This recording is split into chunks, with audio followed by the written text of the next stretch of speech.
Good afternoon. I'm Melanie Risden with the Western Standard. We are just going live to the Coutts border where a police takedown has started to happen. We've got James down on scene. James, can you tell us exactly what's happening here? Right now, it looks like we've got a line of about 26 police officers.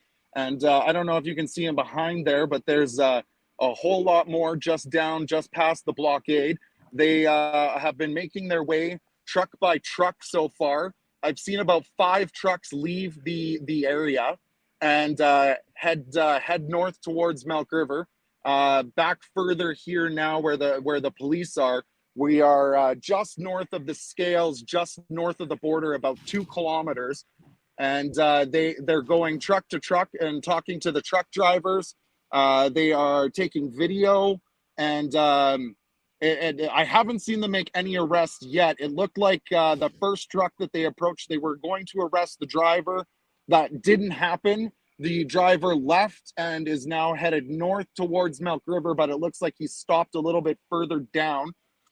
We're just watching now as the Rcmp makes their way down towards the blockade. I don't know if you guys can see this a little bit further. I apologize. I'm in my vehicle because the protest site is a little over 2 kilometers long, and the truck drivers and the different protesters further down have started to reinforce the blockade. And there's about 3 or 4 complete blockades now of the highway, going all the way across, all the way up into the ditch and up to the fence line to try to prevent the Rcmp from getting past the blockade. I would imagine that we're going to be in this all afternoon. So, James, these first few trucks that we're looking at here, where the police are all lined up, are those trucks, they are part of the blockade as well? Are they sort of the front of the blockade, or what are we looking at there? These trucks here are the front of the blockade. They are sorry, I'm just moving out of here. It looks like there's some service vehicles here. Let me just quickly make a circle here. These trucks here are the very front of the blockade. The actual blockade is about 2 kilometers to the south from here. These are the first line. There's been 1 lane open on one side of these trucks. This is in the northbound lane.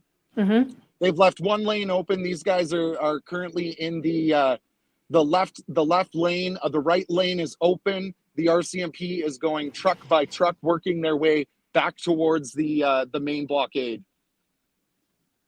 Now, we just received very shortly here. We just received a press release from the Rcmp. Just getting to that here now. So a statement from the Rcmp has said that the what began as a peaceful assembly quickly has turned into an unlawful blockade. While Alberta Rcmp has been in a position to conduct enforcement, we have been engaged with protesters at the Coutts border crossing in an effort to find a peaceful and safe resolution for all involved. Now, having read that, I know that earlier lawyers that have been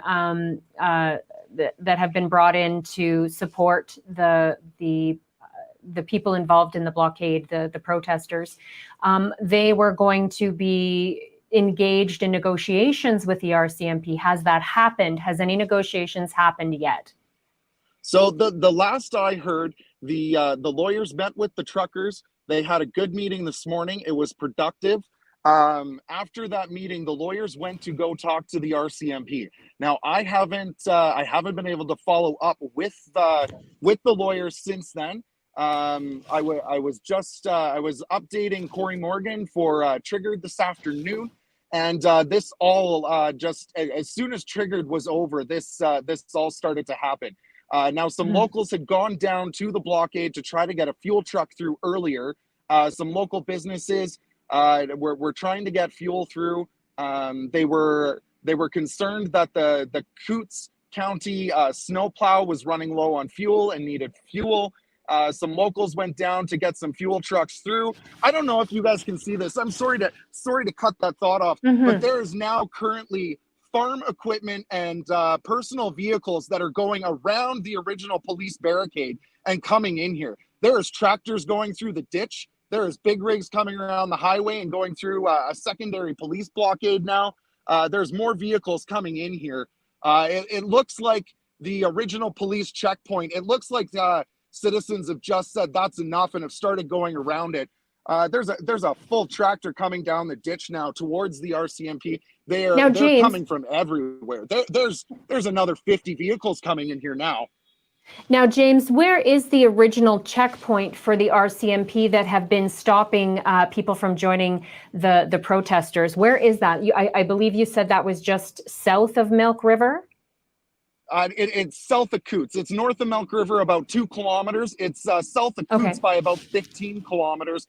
But it looks like their efforts to try to hold the traffic back and hold back people that were trying to join this protest over the last 2 days has failed. And there is just an onslaught of vehicles coming in here now. There's big rigs, grain haulers, personal vehicles with Canadian flags.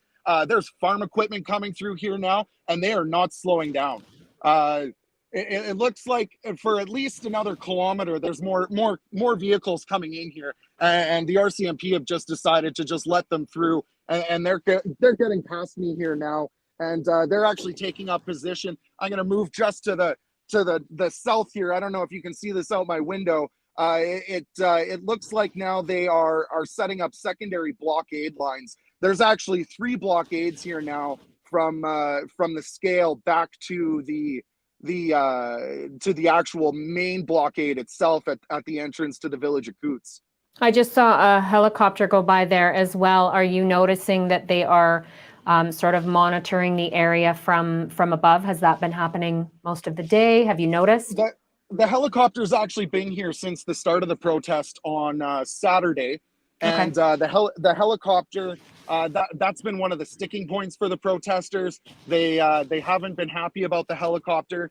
Area residents haven't been happy about the helicopter and the noise. The helicopter actually took off probably at about 12:10. I heard it take off over the office where I've been stationed here for the weekend.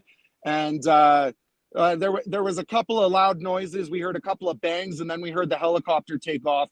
It looks like now there's more farm equipment coming in here, and I don't know if you can see this. These 2 RCMP vehicles here have actually blocked the entrance to the scale, and the RCMP are actually withdrawing now from the first couple of trucks at the beginning of the protest line. I'm venturing to guess here. There's been another 50 to 75 vehicles, farm equipment, diskers, tractors, grain haulers. They've all come through. I can see those in the distance there. Now, here's my question. One of the comments in the statement from the RCMP says that the blockade continues to impede the ability for emergency agencies to provide full services to area residents. Now, having read that, I know I have also spoken at length with the organizers who have said they have continually left a full lane and actually widened it, I believe, as of Sunday. But they have left a full lane available for any kind of emergency vehicles to get through. Can you comment on whether that has been impeded and that there would be an interference or anything that would be impeding the ability for emergency vehicles to respond? You know what? I tell you what, the office that I've been working out of is it's about 100 meters away from the saloon that the majority of the truckers and protesters have been meeting in, where they've been eating, where they've been getting coffee, where they've been getting warm. And I left there, and that is at the very front of the blockade. That is where the highway is closed across completely. And you know what? The entire right-hand lane of the northbound lane was entirely open. I drove all the way down here. There is no restricted access to the village of Coutts. They can get through. The volunteer firefighters have been able to cross into Sweetgrass if they want to. Everything has been left open. From what I seen earlier this morning when we drove back into the protest area, the entire right lane, all the way from the RCMP blockade, all the way up to the main blockade, has been completely open. So, I mean, impeded, definitely, maybe slowed down, but they're not cut off. They can get in here. I'm watching tractors hauling balers drive all the way up to the front of the line right now. They're coming down secondary gravel roads. They're coming down other highways. There's absolutely no way that people are having an issue getting up here to the front of the line. Now, of course, they're also mentioning the fact that this is negatively impacting the flow of goods and services, obviously meaning across the border, either direction. Is that still the case, James? Yes, absolutely. There is no way commercial traffic can get through here at all. It's been closed off. It's been closed off since Saturday. There's no way that anybody can use the Coutts border crossing right now. Well, they are. They're going through. Okay. These guys are going through. Sorry, sorry, are you a local resident or where are you from? Yeah? They're going through. I see them. I see the transports going through. Transports have been going through. You've seen them since Saturday. Well, this morning they were. This morning. Yeah. So there you have it, Mel. This is a local resident right here. He's come in and identified himself to me, and he's saying no. Some of the commercial traffic can get through. It's slow. Transports going through all morning. Yeah. So yeah, you know, that's the situation here, Mel. One side's got one side of the story, one side's got the other side of the story. But from what I can see, I mean, these tractors now, there's more and more just coming through here, and like that's a whole disker right there. Like this is unbelievable. It looks like now that several of the Rcmp vehicles have been loaded back up, and it looks like they're starting to head back south. I'm going to try to reposition myself here again one more time. So are you saying it looks? Are you saying that it looks like the Rcmp are retreating? They are. I do notice that they have left those few front trucks there. Are you saying that it looks like they're pulling away? Yeah, it does look now that that line of protesters that's been held back about 15 kilometers from here. Now that they've broken that line, and it looks like to me that the Rcmp have started to retreat. There's no more officers out on the highway.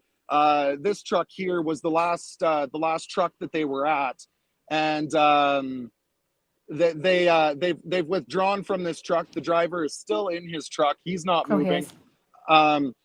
Just about, I believe it's about another 2 kilometers here down to a rail crossing. It looks like the Rcmp have actually retreated about 2 kilometers back now, and they're just at a CP rail crossing now. And it looks like that's where they've stopped. It looks like they're spreading out across the highway and the service roads there now, down into the ditch. Right here is a secondary blockade. This is the blockade that came in, and this is where they were starting to make the arrests from. Now I don't want to drive down and back down to that far blockade and just antagonize anyone, but I do want to stay here and just kind of keep an eye on what's happening and what the Rcmp plans to do next. Okay, I'm just looking at some of the comments from people who are sort of following along on the coverage. A lot of people saying, stay strong. It's what freedom looks like. Stand strong. Somebody says here, it sounds like you're directionally challenged. James, because even me listening to some of the directions you're giving, I feel like your north and your south might be mixed up. Let me just clarify. This is south of Milk River, correct? Yes, this is south of Milk River. Okay, and the Rcmp were stopping travel or stopping people from joining the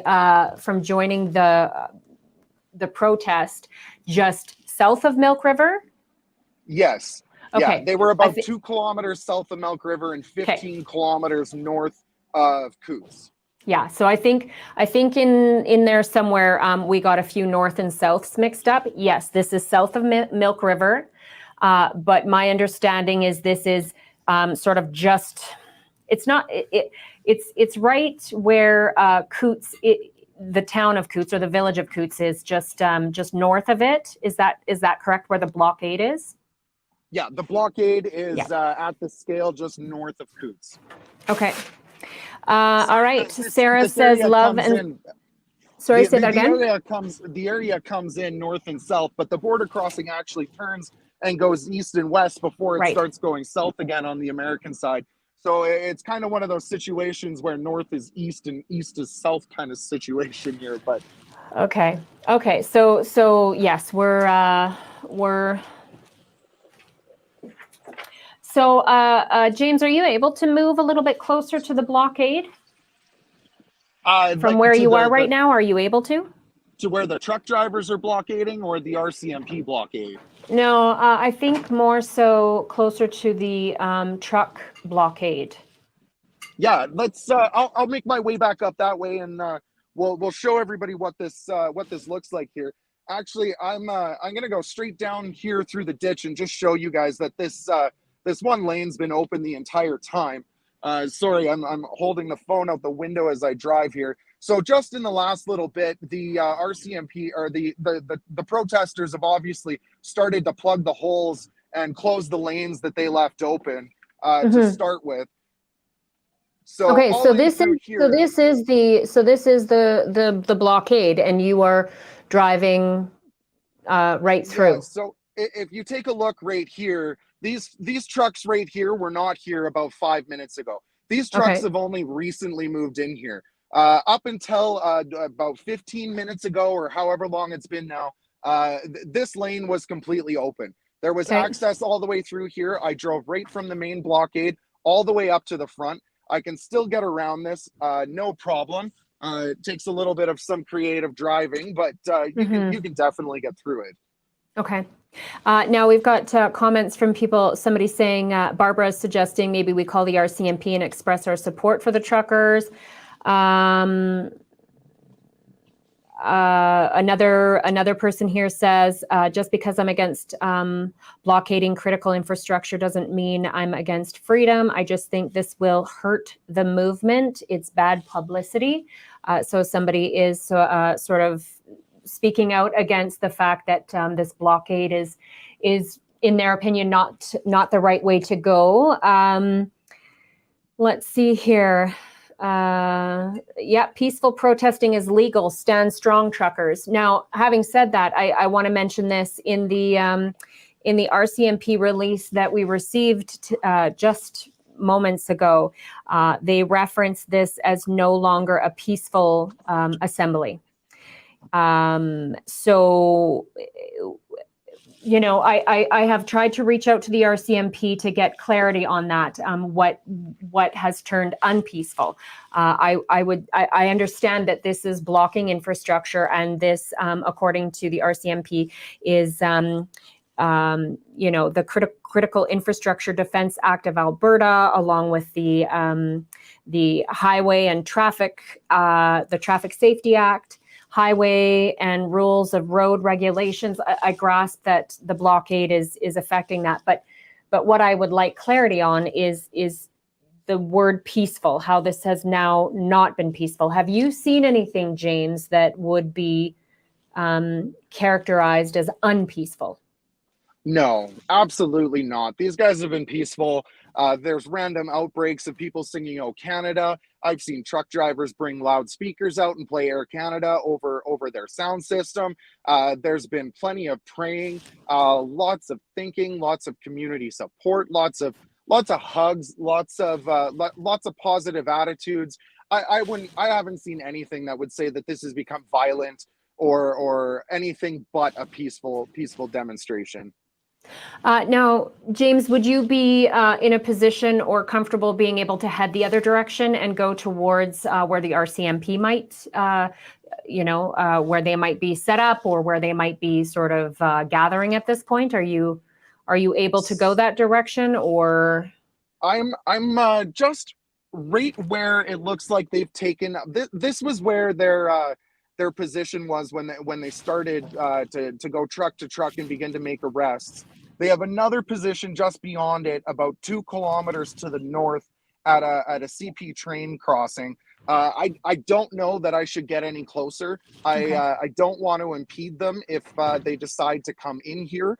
I don't want to be arrested. I've got my press identification here, so I'm hoping that I can just keep my camera on events and bring the story and not get in anybody's way. I obviously don't know what the RCMP are planning to do, and if they plan to come forward or move to the beginning of the trucks. I'm actually I'm past where the trucks start now, so I don't want to go any further and get into anybody's way. Okay. Looks like there's a comment here from RCMP. They are going to begin to take enforcement action. Obviously, we've seen that happening. Anyone who actively blocks a highway or aids, counsels, or directs a highway to be blocked may be subject to arrest and charged under the Critical Infrastructure Defense Act. Just trying to follow, if there's been any statements from politicians, perhaps Kenny. We're just trying to figure out if there has been any kind of statements there. Haven't heard anything yet. James, as far as the presence there, I have heard from a number of people that there is a heavy presence of RCMP and law enforcement officers. Do you have a number? Do you have an idea of what we're talking about here? No, I tried counting them earlier. I think there was about 50 officers that were walking at one point in time.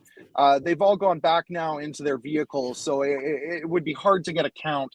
But just looking here, there's 5, 9. There's got to be about 15 or 25 vehicles just here, and then probably another 25 a little bit further back. At the train crossing there. It's hard to estimate. I can't really see into the vehicles how many members are actually in those vehicles there. No, I can't get a clear idea, but I mean, this is definitely a lot more police presence than what we've seen earlier. There's been sporadic units here and there throughout the protest site. They've been moving through, talking to protesters. They've been talking to the families that have shown up and the supporters that have shown up. There's been, 5 or 6 vehicles circling around through town on a regular basis, but nothing like this. No show of force like this. Carla has a comment here. There's been no blocking of traffic that want to pass. Stop spreading hatred. Someone else comments that it's amazing how you can only find one live stream to watch. Let's see here. Tammy Lee says, God, I love Alberta.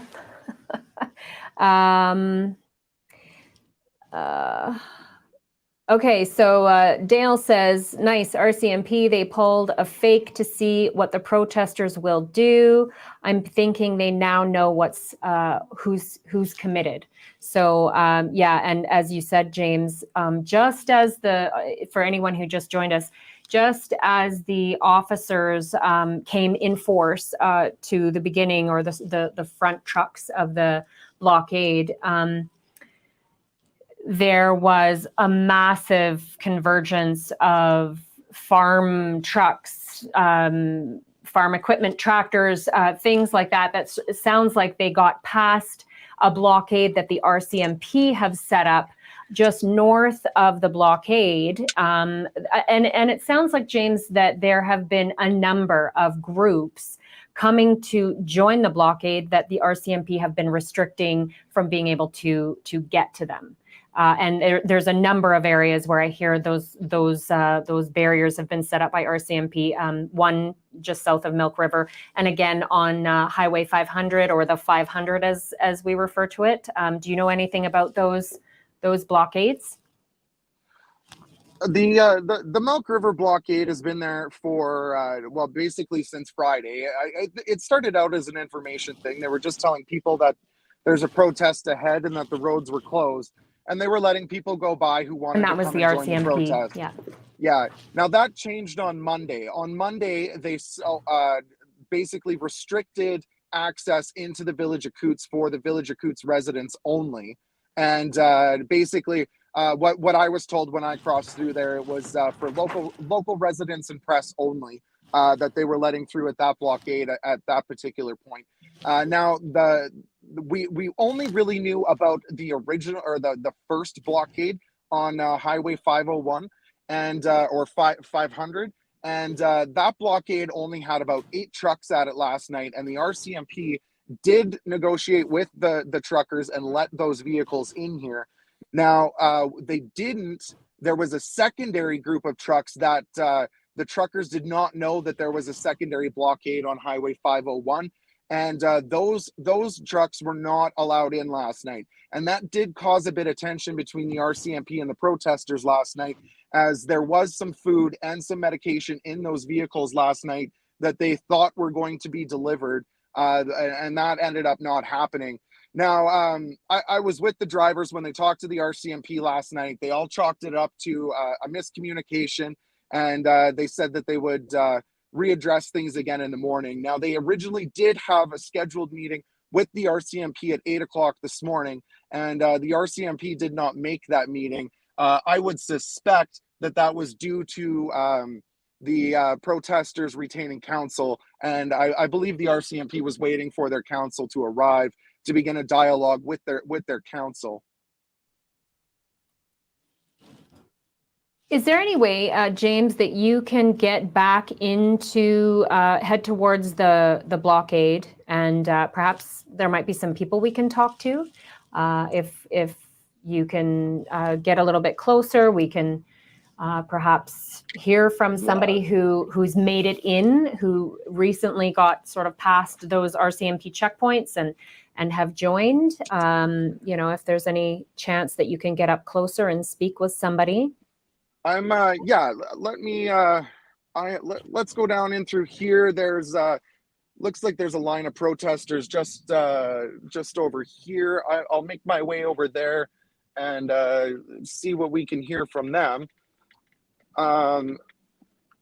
Just gonna make my way back here. Like there's looks like there's all of these trucks, for the most part, the entire time have been have had a driver in it. Now, they have been going back to the saloon for warmth, for food, for coffee, but it looks like now just about everybody is taken back to their vehicles, and it looks like now the farm equipment that was stopped at Milk River has now taken up kind of a first line of defense here, and they are they're setting up a barricade here. I don't know if you can see, these guys are waving to us now.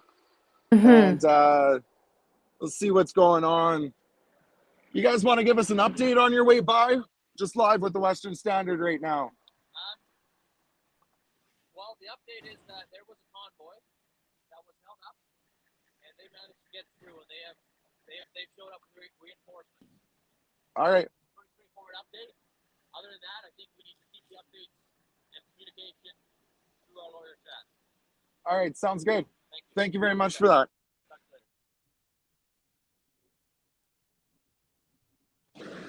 Just talking to some of the protesters that were here, and it looks like the group that has come through said that was enough waiting, and they've come through, and now they've set up farm equipment here. They've set up it looks like a primary line, a primary blockade. Just a little bit further back, there's it looks like they've reinforced it with pickup trucks. There's pickup trucks here, and working my way back. Mm-hmm. There's another line just a little bit further back, and another line further back beyond that. But I don't know if you can see this, Mel, but I'm quite easily negotiating my way through here. I'll just show you guys. Like they've created this blockade over here.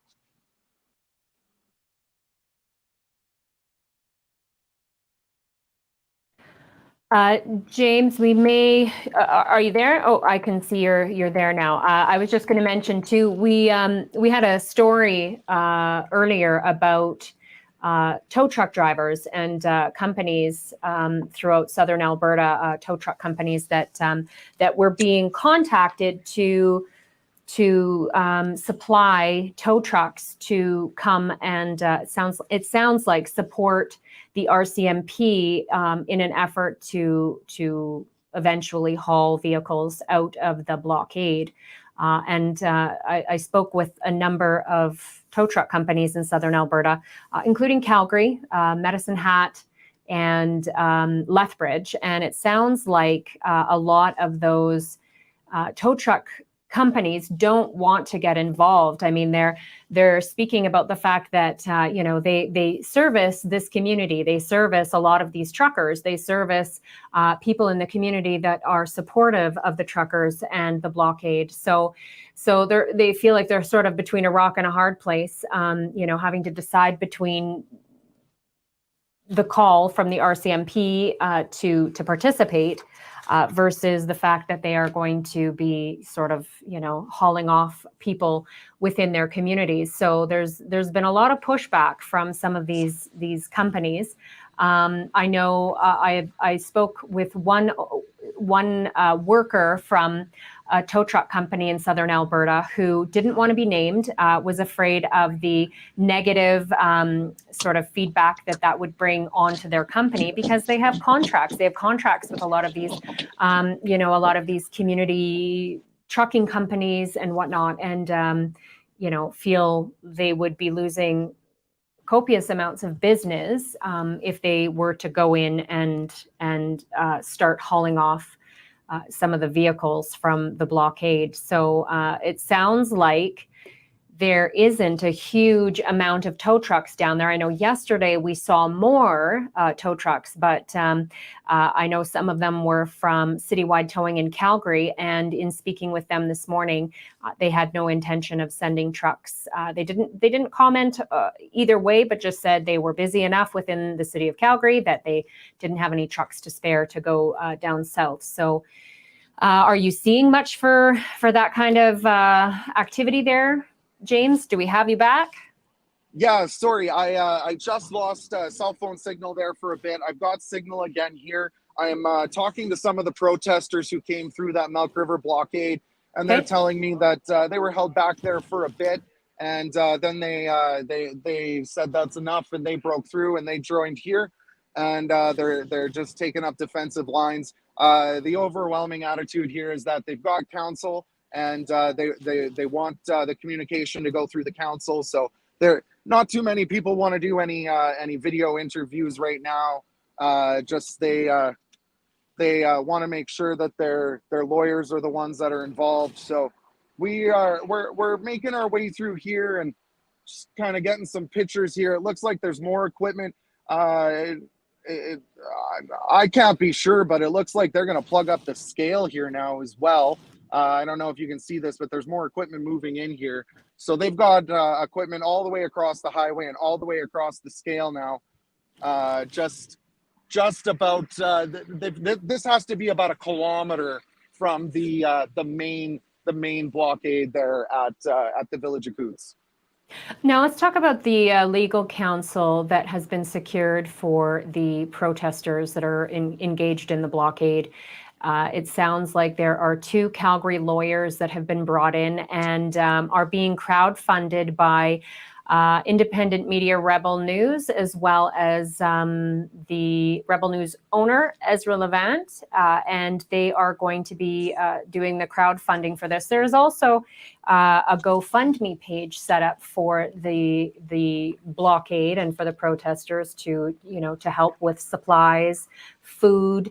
Where are we at right now, James, with the protesters getting food? And I know those deliveries were being stopped earlier in the day. How is that now, delivery of food? I know you had mentioned gas for the trucks to continue to run and keep the truckers warm. Where are we at with that? Well, to tell you the honest truth, the food that's come through today has come through from the locals. And I'd almost describe it as smuggling food in. The locals have had to stop show ID at the RCMP checkpoints, and they've had to prove that they either work or live in the village of Coutts. And there's a lot of people here. They're old farmers for justice people. They've been politically active in the past. They aren't scared to cause a ruffle. And they've been bringing in food for these guys all day today. Now, there has been different vehicles. Yesterday, we were receiving reports that there was a truck that had over 100 bags of groceries that was being held up at the Milk River, like one of the RCMP checkpoint. And they wouldn't let the groceries through. I know earlier I had spoken to some of the protesters who were on the road, and they said that their gensets were running low and they were worried about heat and fuel. I know some local residents of Coutts tried getting a fuel truck through here earlier, and the RCMP basically said, you guys are about 15 minutes too late. That truck's not going to go through here now. Sorry, I'm just trying to hear what kind of instructions the RCMP are just giving to this first truck here again. There's just two vehicles of them talking to that first driver. But yeah, it has been hard. I know that with discussions with the lawyers this morning, that was one of the things that they were going to go discuss, is hopefully getting an area that protesters could get their medicine at the very least, get their medicines in from. I don't know how those conversations went. I haven't spoken to the lawyers since the meeting earlier this morning. It does now look like there's two RCMP command centers are moving forward here now, but there's no more RCMP on the highway.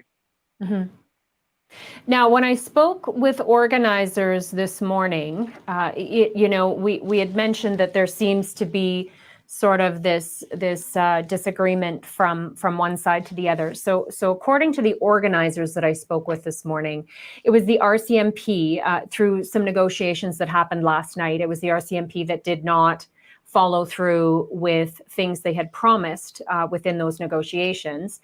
But hearing from the RCMP, when I checked in with them this morning, they said that was false, and that on their side of the story, it was the protesters who had not followed through with some of the requests that they had promised. So, and I couldn't get any other clarification as to what demands were not met. Not sure. I don't know, Mel. Like, I honestly can't say what the protesters didn't do that the RCMP asked them for.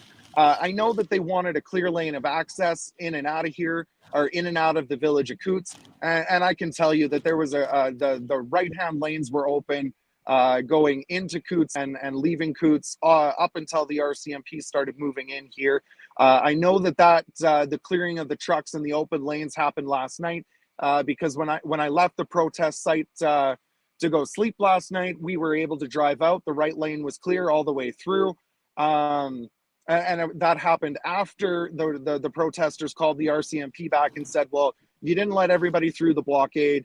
And what we were understanding from the RCMP was that they misunderstood. They didn't realize that the protesters wanted both blockades through. But it sounds like the protesters didn't realize that there was two groups, two separate blockades on Highway 501 last night.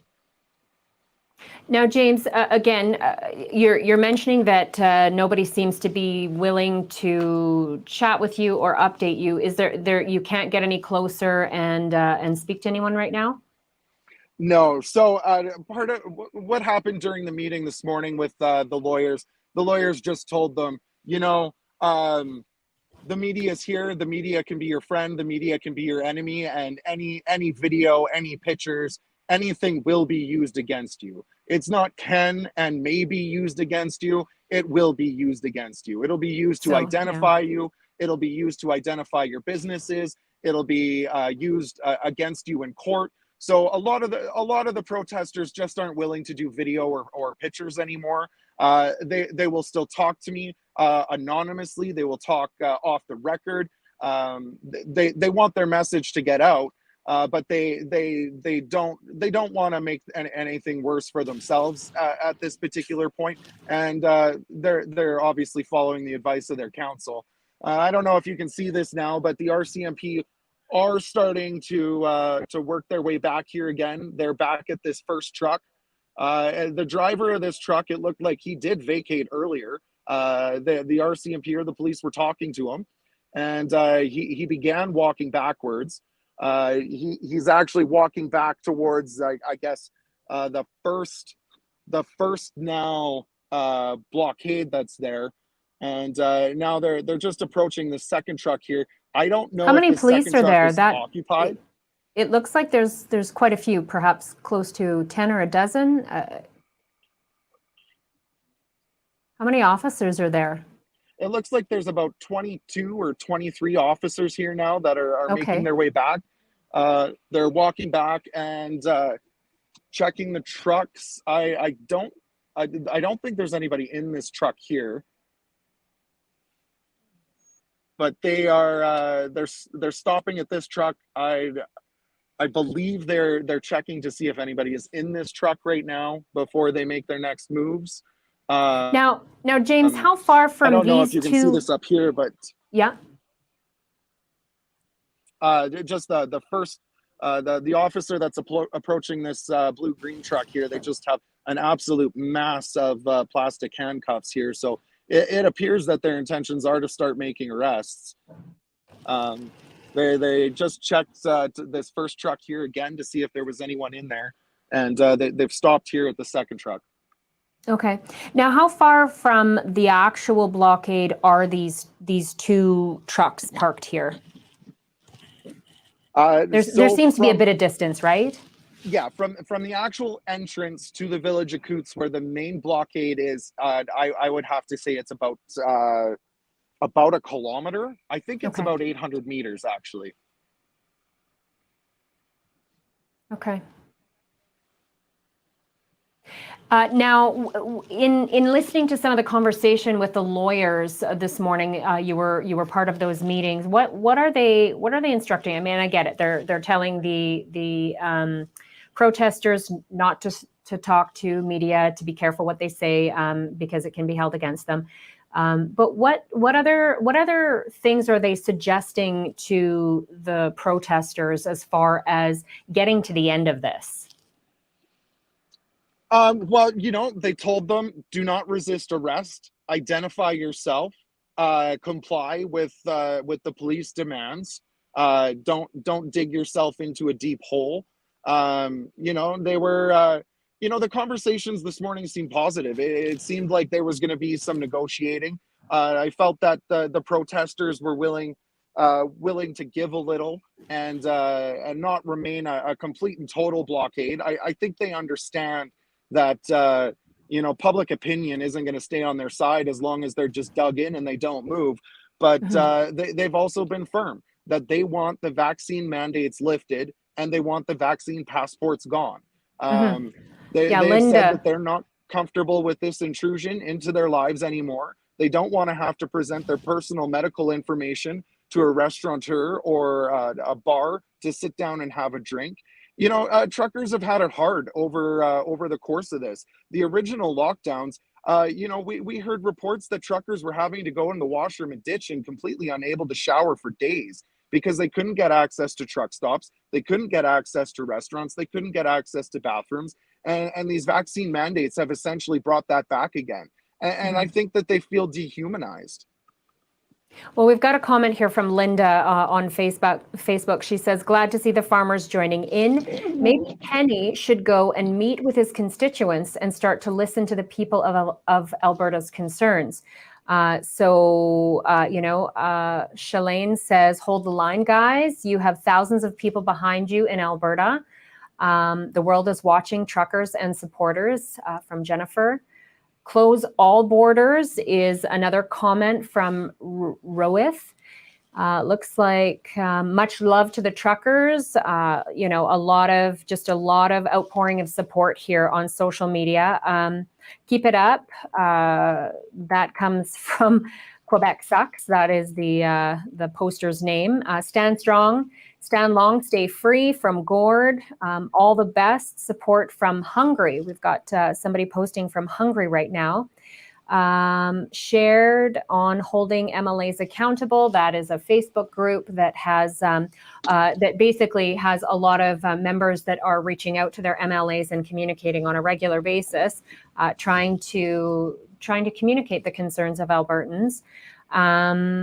Another person asking, why doesn't Jason Kenney call them or meet with them? So we haven't heard yet whether there's any comments as of yet from any of the political leaders in Alberta. Hoping we're hearing from, hopefully we will hear a statement or hear from them at some point here.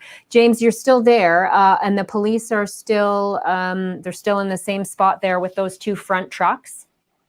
Yeah, I can't be sure, but it looks like they just grabbed some caution tape or some police line tape, and it looks like they're just going to tape off vehicles that they've already cleared, perhaps. I mean, I'm just speculating at this point, but they've cleared these first two trucks here now, and then they've stopped moving. I don't know if you can see, there's another reporter here just approaching the police. I think they're just asking what's going on. I don't know if you guys can see this far back. I'm just I'm trying real hard not to block any roads here for anybody, and just to show you guys that there's a bunch more police vehicles back here now. But the bulk of the vehicles that were here now have moved back to that train crossing about 2 kilometers to the north of here now. There's another group of police vehicles just a little over here, and there's a few more just at different road crossings. Last night, they basically, it looked like they had set up a containment area on all of the back rural roads. They were monitoring the traffic going in and out of the area, making sure that it was locals. Nico, can we just we'll just zoom in on James's footage there, if we could. Thank you. Yeah, just easier to see what's going on there. Now, I have somebody on Facebook asking if there is a donation site or a GoFundMe started. We do. I know for the lawyers, there is a crowd fund that has been started by Rebel News and Ezra Levant. And James, I know you had told me the name of that was truckerlawyer.ca. Truckerlawyer.ca is the link that will get you access to the crowd fund for the crowd fund for the lawyers that are being provided for the protesters down at the Coutts blockade. However, I do know that there is also a GoFundMe. Perhaps Nico, if you have a check to just a chance to just have a look, or I can, we'll just know that they had a GoFundMe. I'm not 100% sure, but I'm going to look it up here and see if I can find it. I believe they said just go to GoFundMe and search for trucker, or let's see here. I think there was one started. Yeah, there was one started called Border Freedom Rally. I believe is one of them. Yeah, I believe that is the GoFundMe that the driver showed me on. Does that sound right? Yes. Border Freedom Rally. That's on the GoFundMe page, and right now that is sitting just a little bit over $31,000. Now that I've been told by the organizers that the GoFundMe is again to help support the truckers with food, supplies, gas, any of the supplies that they're going to need while they are on scene here. And having spoken with the organizers over the last few days, Nick Friesen, one of the organizers that I've been speaking with quite regularly, has basically informed us that they have made sort of a plan to be there for up to 2 weeks, but will stay longer if they feel it's necessary, if they feel that their request for the vaccine mandates is not being heard, they plan to stay. So I know now that they have lawyers that have gotten involved. The lawyers are going to be helping them negotiate with the RCMP and the authorities. Chad Williamson with Williamson Law out of Calgary. And we have Yov Niv, who is a criminal lawyer, also out of Calgary, have sort of stepped in to support the protesters at the blockade. So they do have legal counsel now that is advising them and is going to be aiding them in the negotiations. We're just not sure where things are at with those negotiations. Again, from earlier reports, the negotiations were sort of at a dead stop, where the protesters were saying some of their requests were not being met, but the RCMP were also arguing that some of their requests were not being met. So sort of seeing a bit of a sort of a stalemate there right now. I see you've gotten a little bit closer here to some of those front trucks. Yeah, so the highway here connects a little bit closer to the scale. And I'm parked over on the scale. I don't want to be in the way of the police officers. I want to stay back. They're going from truck to truck and clearing all the trucks. It looks like they are collecting video evidence here as they go, filming the license plates and the business names on the side of the trucks as they go. It looks like some of these trucks are still running.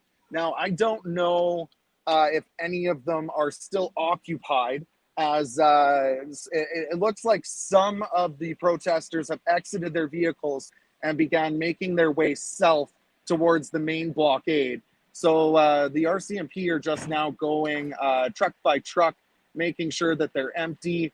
They move, they stop, they collect video evidence, and then they continue. Looks like nobody is in these trucks that the RCMP are currently walking past right now, from what you can see. No. So shortly after the line of protesters broke through the Milk River checkpoint, they started setting up like a secondary and a third line of vehicles, and the trucks here in front of those, or the drivers here in front of those lines, have now begun exiting their vehicles and moving back towards the group. Just as the RCMP clear each truck, I don't know if you can see here, as they clear each truck, protesters behind them are exiting their vehicles and moving back to the main protest area.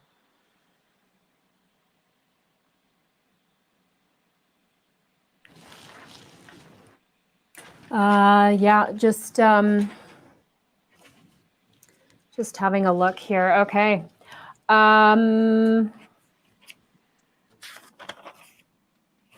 What have you heard from, so my understanding, James, from a lot of the people participating and in speaking with some people who are just general locals, what's the sentiment around there? It seems as though a lot of the locals are in favor of what's happening in Milk River, in Coutts. What have you seen? What have you heard? You know, just like Canada, they're not all in agreement with everything. You know, I've talked to quite a few locals. You've seen that one local came here and approached me.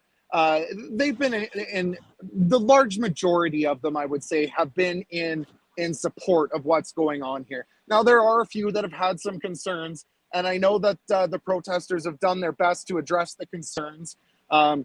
I know that the mayor has made a couple of remarks, and I know that some of the residents have said that they don't necessarily agree with that, but you know, they are concerned about their own businesses. I know some local business owners have been helping out as best as they can. They're the ones that have been coordinating, bringing in supplies since the RCMP have basically locked down their ability to bring stuff in. So, I mean, you know, not everybody's on the same page, but I would say the majority definitely supports the protest. I think after 2 years of the lockdowns, the restrictions, the intrusion into our rights, the government telling us what we're allowed to do and who we're allowed to have in our homes. Have just, I think the mandates, the jab or the job was just a line too far. And I think Canadians are recognizing that. Yeah, it would seem that polls are showing that more and more Canadians are actually in support of the mandates. It sounds like just 54%, I believe, was the amount of Canadians that are hoping for the mandates to come to an end. So it sounds like the majority of people who voted in that poll, at the very least, would like to see an end to the mandates. And a lot of people argue that we're seeing more and more COVID. We're seeing more and more cases in the vaccinated population. So, are we at a point now where we sort of have to read the writing on the wall? We have to acknowledge that these vaccines were not the only way out of this. It's been noted that they can prevent severe illness when you contract COVID. So, not speaking against that, but certainly, I think the sentiment that I'm hearing from more and more Canadians now is that this can't be our only way out anymore. Especially considering a lot of the cases now are very mild to in fact, no symptoms at all. So, just want to mention too, if you are just watching us and just tuning in and you've never heard of the Western Standard before, we are an independent media source, and we would love it for you to support our work. We work hard to bring honest and truthful journalism forward, and we're not government funded. We don't receive any bailout money from the government, so we are able to report on the things that we would like to. We don't have a narrative that we need to follow. So if you would like to support the work that we do here at the Western Standard, you can go to our website, westernstandardonline.com, and click on membership. You can read a little bit about our memberships here. And really, it's very affordable for news that you can trust, news that is going to be, bringing you the truth and is unbiased. $10 a month, you get a 15-day free trial. So try us out, and we would love to have you support the work that we're doing. So we are just doing live coverage from the Coutts border right now. It was about an hour ago that the police started, or the Rcmp started to move into the blockade.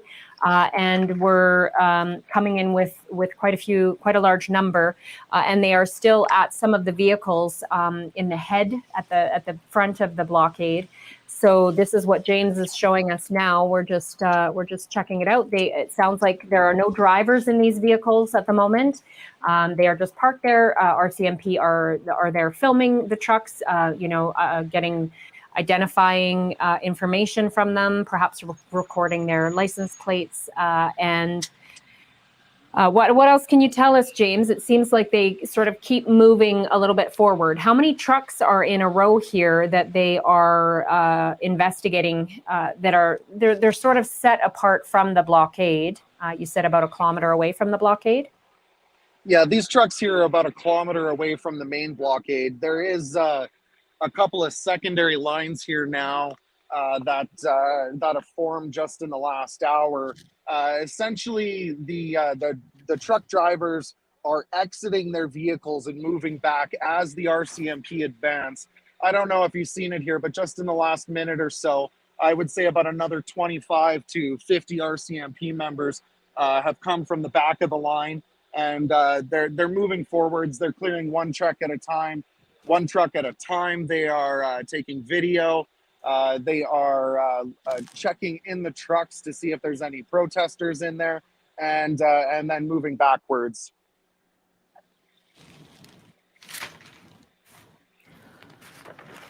Okay, so in your discussions, you've been there throughout the weekend and have been there since, again, last night.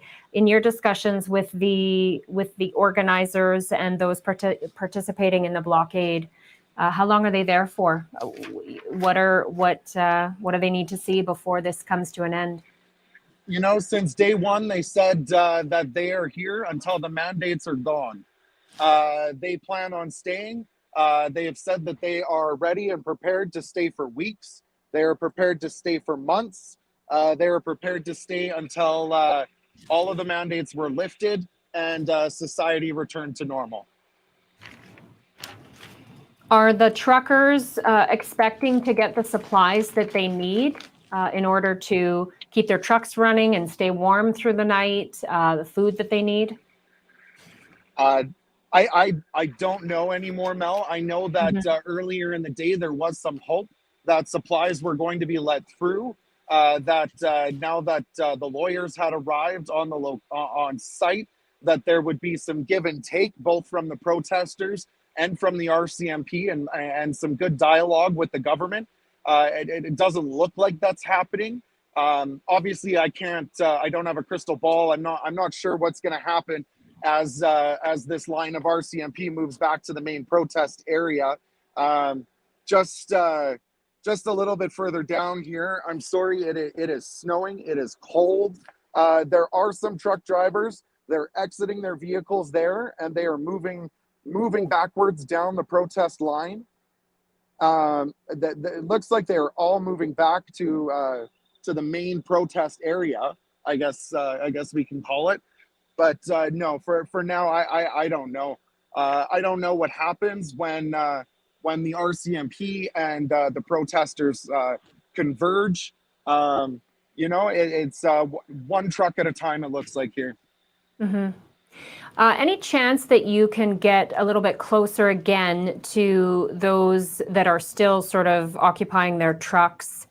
I know you mentioned that they are reluctant to speak at this time and actually have been advised by their legal counsel to be very careful about what they share with whom, as all of it can be recorded and held against them and used against them in you know, if they get charged. Can we maybe even just find out about their concerns? You know, anything that you think we might be able to just get from them, just to see how they're feeling, you know, even just how they're feeling right now. Yeah, I'll move back here. I'll ask some of the protesters here. I'm like, there's quite a substantial pile of protesters here now. Let me see. What? I guess that pretty much sums it up for you there, Mel.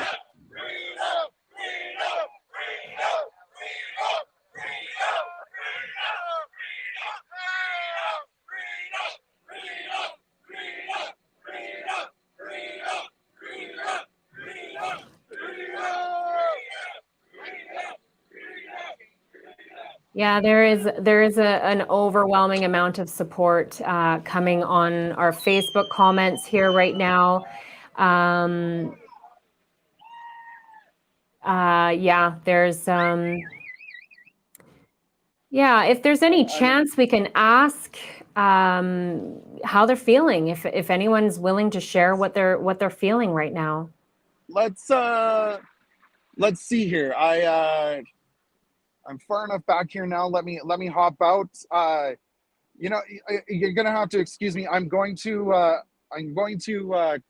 if you can just go back to Mel directly, just so I can ask some questions here and possibly just give these guys like a little bit of privacy as well. I don't want to go up and stick a camera in their face and start asking them questions. So I'll go ask them questions and see if somebody's willing to talk to us here, Mel. Okay, sounds good. Yeah, it looks like, again, lots of people are chiming in on the Facebook feed. Every trucker and trades worker needs to turn off the keys until all mandates and government corruption is dealt with. There is no law to be broken if you just say no. Let's see here. That was from Dan. We've got Mary saying, praise Jesus, let's go. Let's see here. Somebody else mentioning a story that we just put out recently about over 200,000 ballots that went missing from the last election. Michelle wants that to sort of some attention around that. We do have that on the website. We have that story up right now if you wanted to get more details on that. Somebody else is posting Jason Kenney's email, premier@gov.ca. Make him stand now. It looks like a lot of people are calling Jason Kenney out, saying he should be driving down. He should be coming and meeting with the protesters. He should be speaking with them. He should be engaged in negotiating with them. Let's see here. Rcmp. Let's see. Lots of. Okay, Mel, so we've got James back. Yeah. Yeah, I'm just talking to a couple of guys. Do you guys want to tell us how you guys feel? How do you guys feel about everything right now? We feel positive and we feel energized. Feel I feel energized? proud of Canada for the first time in a long time. It's good to see guys sticking together. One nation, under God. I don't know if you can hear that, Mel, but everybody here is feeling pretty positive. They feel proud. They feel proud of Canada right now. They're standing up for what they believe in, and they think they're right, and they think that they have a right to protest here, and that's what they're doing right now. They're peaceful. They're not destroying anything. I have watched people pick up garbage for days. They've been keeping things clean. They've complied with the requests from the town. They have supported each other. They've brought in food. They've brought in medical supplies. There was reports of one person with a diabetic emergency, and the protesters drove that individual back into Milk River to make sure that that person could get the medication that they need. It's been a pretty supportive feeling around here since Saturday, sorry. And, they're good people. They're hardworking, blue collar people. And they just don't want to be mandated to take a medication. Has anyone indicated that, they're there for the long haul? They're not moving until their demands are met? I've spoken that's pretty to much several the sentiment. I've spoken to several protesters, specifically the ones that started the original blockade, that pulled across the highway, that shut everything down, that blocked the transport trucks that had come north across the border, in between the border and the village of Coutts. They said they're in it for the long haul. They said that they're here, they're staying.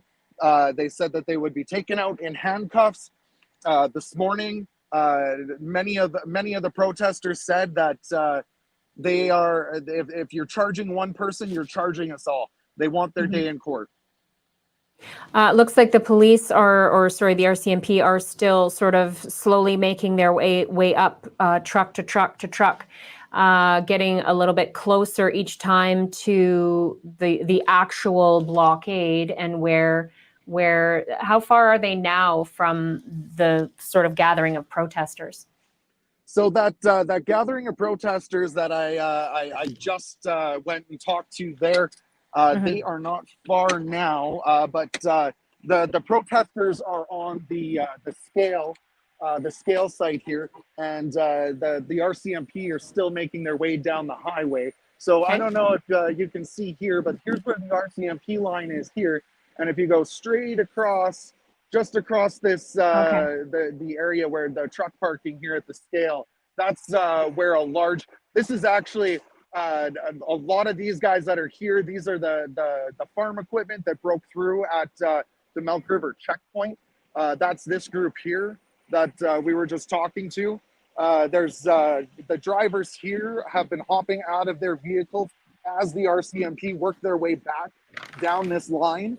As they work their way back down this line, the drivers are exiting their vehicles and going to join the other protesters in other spots. There's been protesters here that have started to plug up areas in the ditch. This is mostly so the RCMP and tow trucks can't get vehicles through here. The majority of these trucks, there's trucks here from Saskatchewan. There's different construction equipment. These guys have all started hopping out of their trucks. They have left their trucks running as they move backwards. I haven't seen anybody get removed from a truck yet, but they are making their way back down this line here so far. This truck here looks empty as well. So it's it's one truck at a time. I can't speculate what'll happen when the RCMP reaches the bulk of the protesters.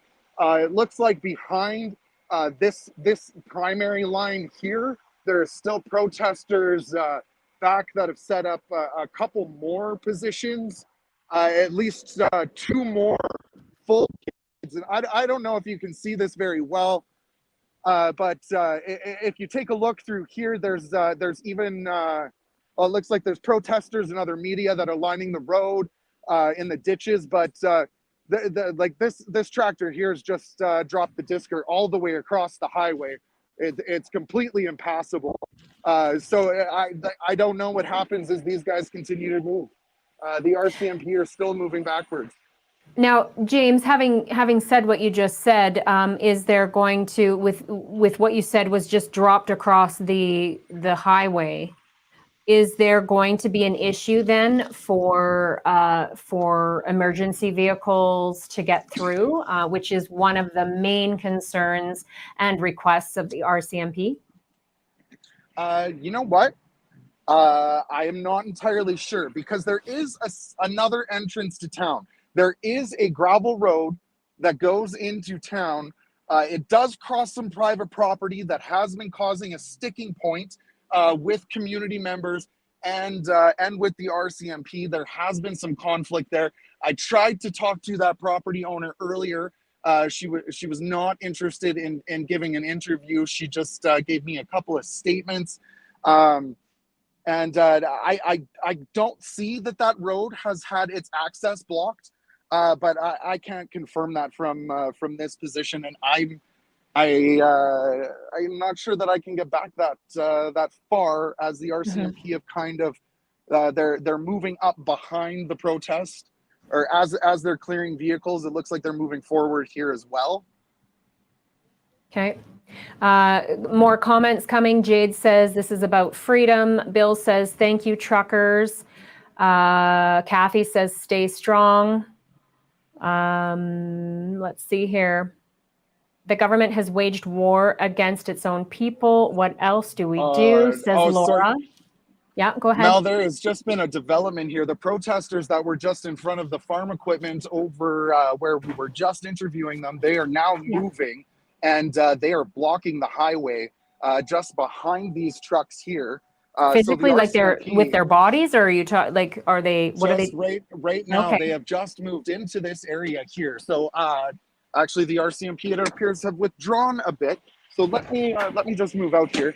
The protesters are now moving across the highway, and the RCMP, they were just up here at this vehicle, and the RCMP, it looks like they're withdrawing back. The RCMP are backing up?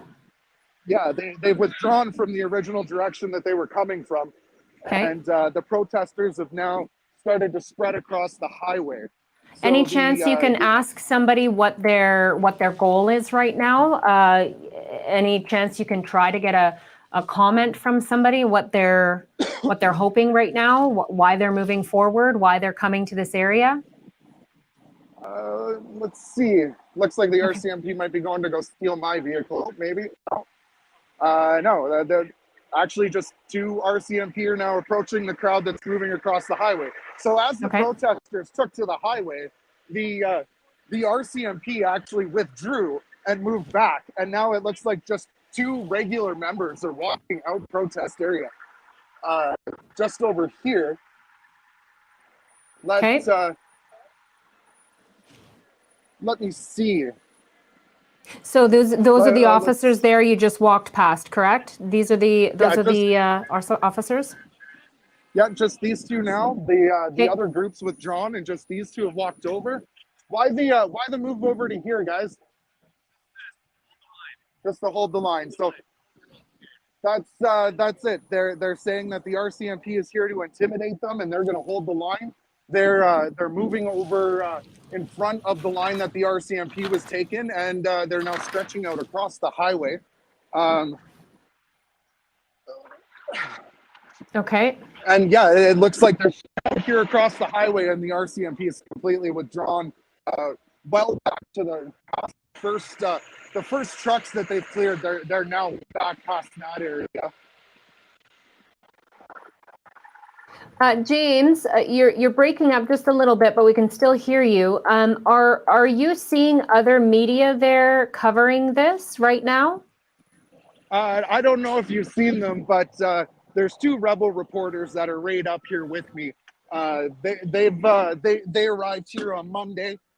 They've been fairly close to the situation, and obviously they've had they were part of getting these guys lawyers yesterday. I have seen CTV here. They were here yesterday. I believe some of the protesters actually blocked them in yesterday. Obviously, So protesters blocked the media in? Yeah, yesterday they did block in the CTV vehicles yesterday. That was a point of tension yesterday afternoon. I do see some CBC vehicles here, but I haven't seen any journalists that I recognize other than the rebel reporters. There is just a ton of citizen journalists around here. Everybody's got a cell phone out. Everybody's got a cell phone camera. They're taking pictures. They're taking video. They're live streaming to different social media groups. I don't know if you can see this here now, but the protesters have just kind of crowded around the RCMP, and they're having a civil conversation. Are you able to get a little closer and we can hear a little bit, or do you have phone capacity? I know it's very cold. How cold is it right now there, James? It is minus 19 without the wind chill. I'm not entirely sure.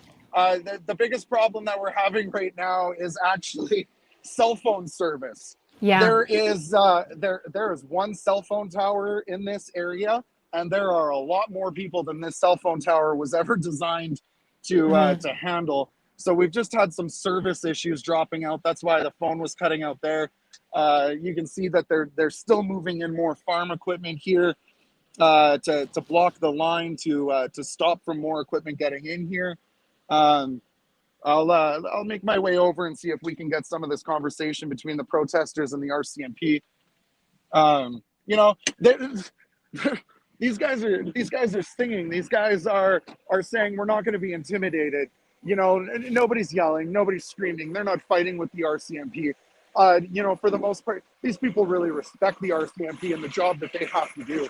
But they're problems with the government, not with the police. So I don't know if you can see this, but the RCMP and the protesters, they're shaking hands. They're having a good, positive conversation.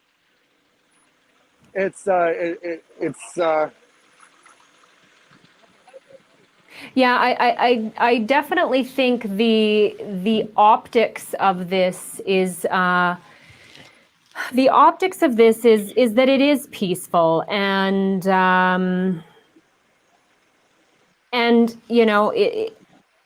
there doesn't seem to be a real kind of conflict outside of the fact that really the RCMP are calling on the blockade to be lifted at the border.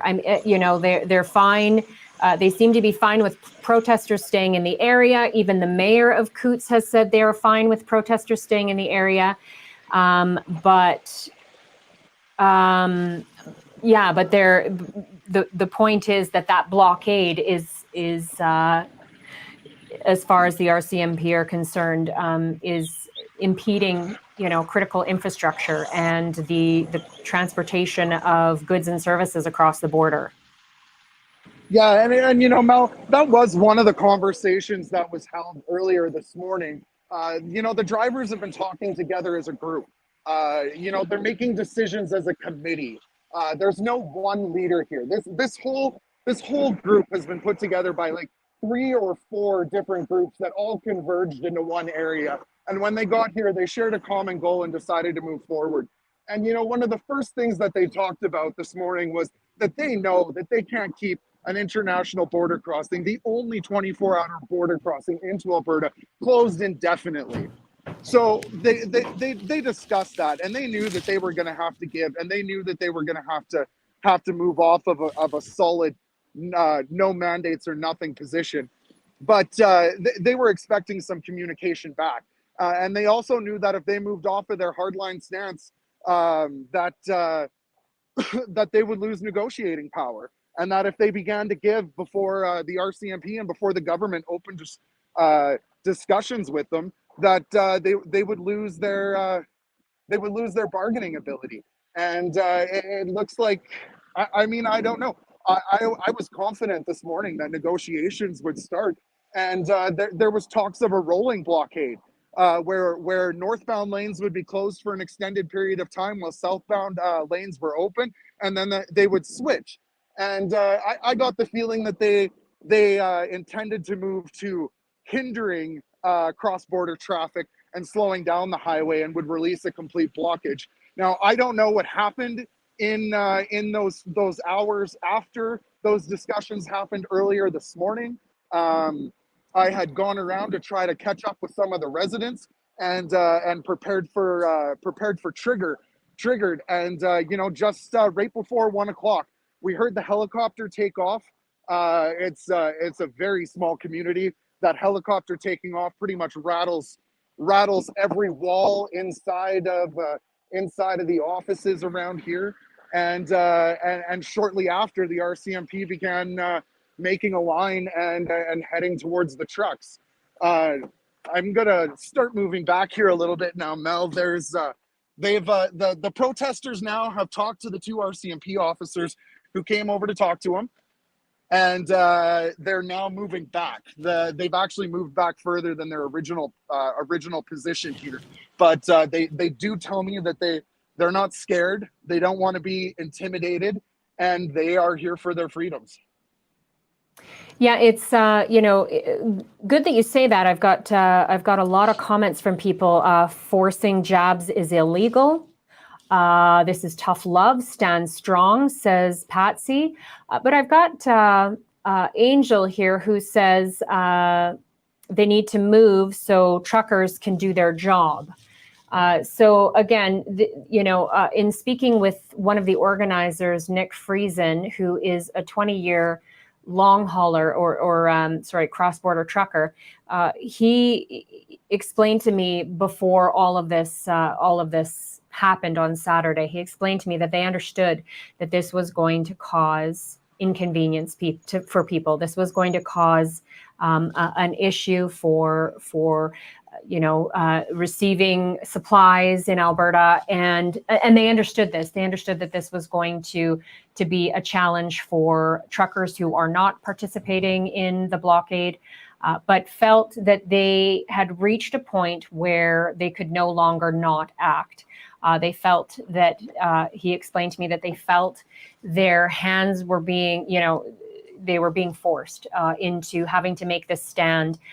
This is people's livelihoods. This is people who are no longer able to, he made a good point that Nick has been this cross-border trucker, and for 2 years he was going back and forth during the pandemic with no problem, with no question. A lot of these truckers are in their vehicles by themselves. They're not, where is the risk is their question. So the mandates that were put in place mid-January on cross-border truckers, leaving Canada, coming into Canada, into the States. The States also implemented the restriction as well, and the mandate for showing a vaccine passport to enter the U.S.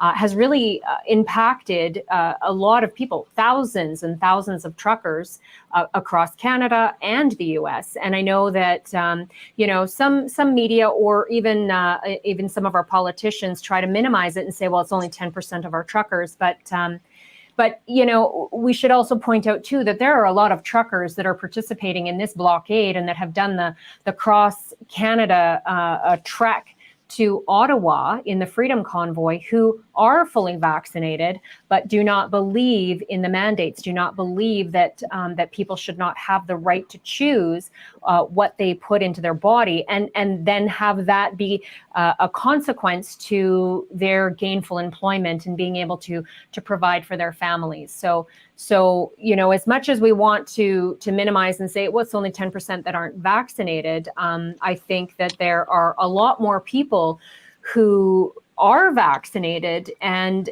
agree with these truckers and with these protesters that these mandates are just, they're just not lawful. In fact, I've got a lot of comments here from viewers right now saying that these are not lawful and that these mandates need to go. So this isn't a small, as they say, fringe minority. No, and what I've heard is, a lot of these drivers are vaccinated. A lot of them have been for quite some time. Their problem comes with the mandated vaccination for employment, the jab for your job. That is what they are protesting. They are telling me repeatedly, where there is risk, there needs to be choice. And let's be honest, there is risk to any medication, to any medical procedure, to any vaccination. And they are just simply saying is that if there is a risk, there must be choice. You should not have to have a job or a jab to have a job. And that is what we've heard consistently with these kind of protests, that or the people that are losing their jobs, is that they do not want to be forced to take something that they do not want to take. They want body autonomy.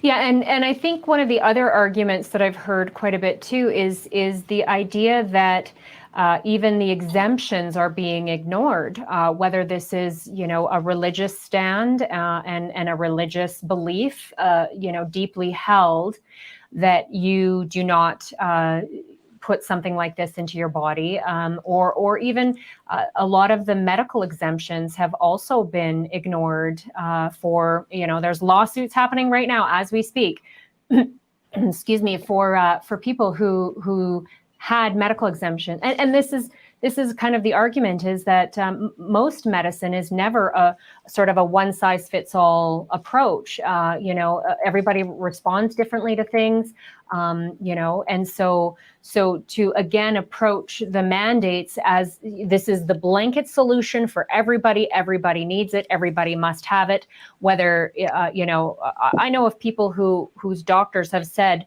you could die from having this injection based on some of the ingredients that we know of, and we don't know all of the ingredients, so that's also a bit of an issue when we're talking about something that is still in an experimental phase. But you could die, and then the response is, well, let's see how you do with the first dose.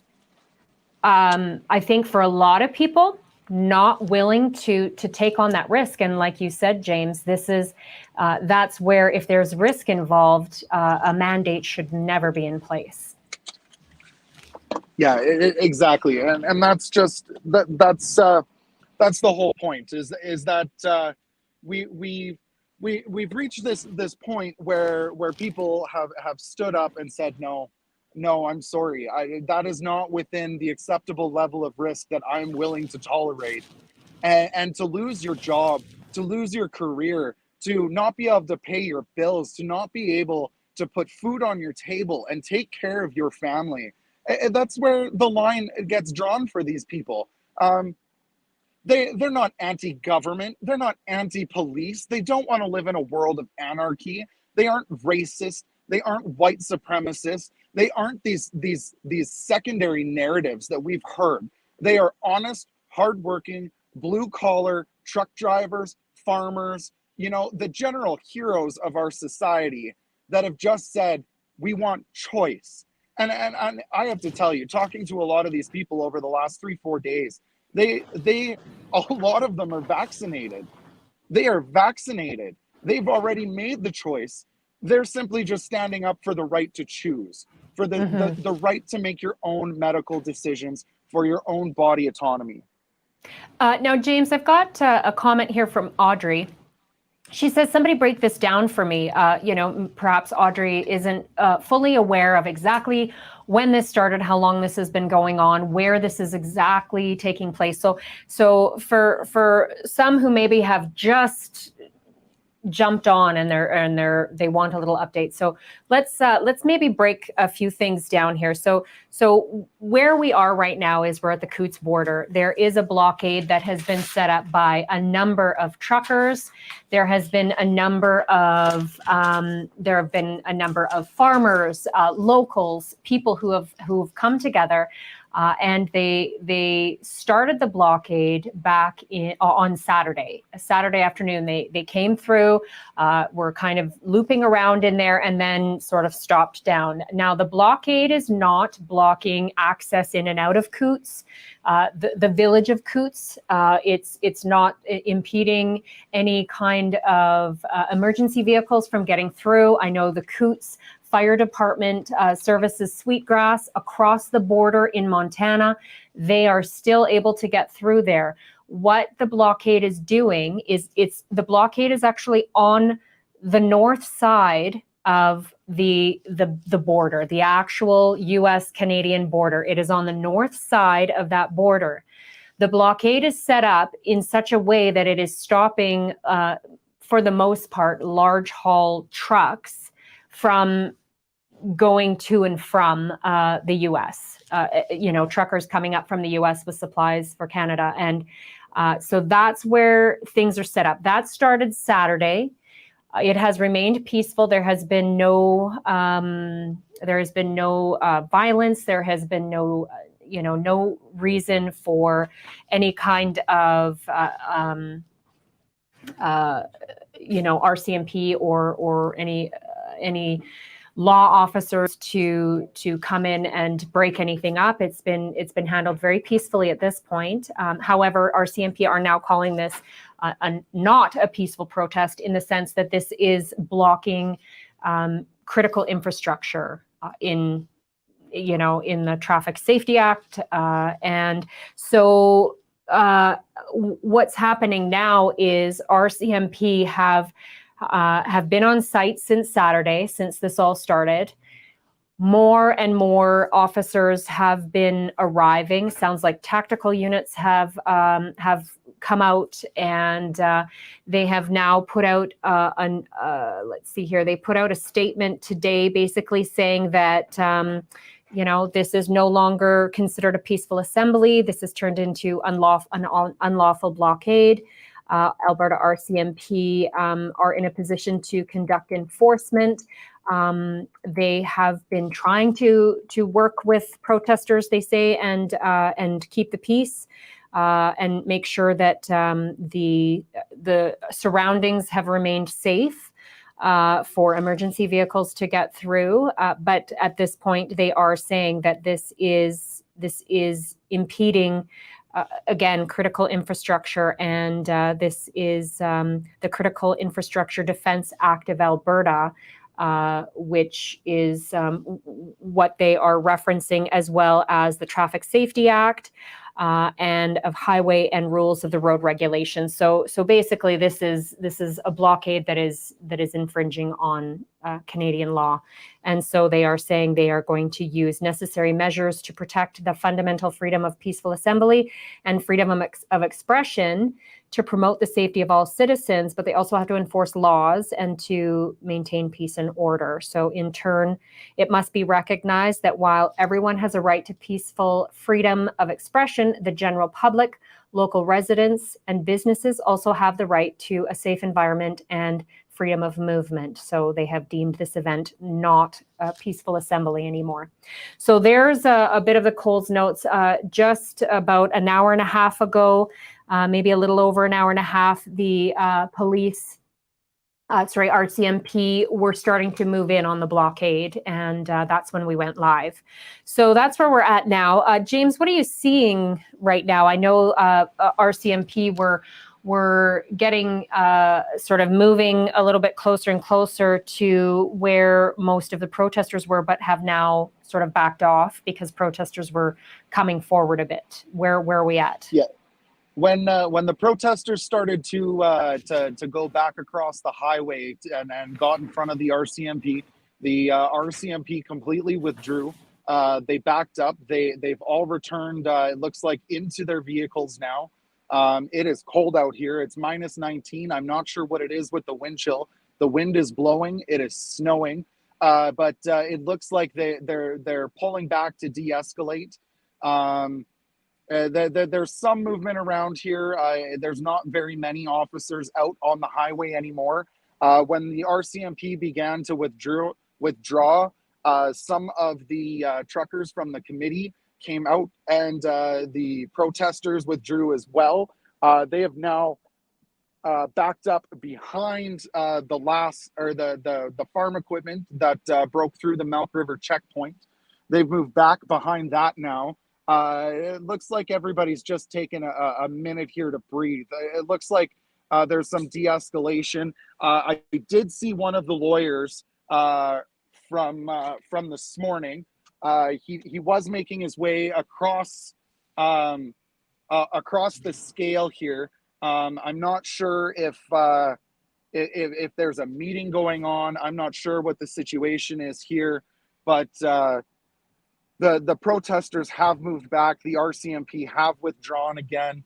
I'll just take you for a quick drive here and just show you. The RCMP have cleared up to about this first yellow truck here.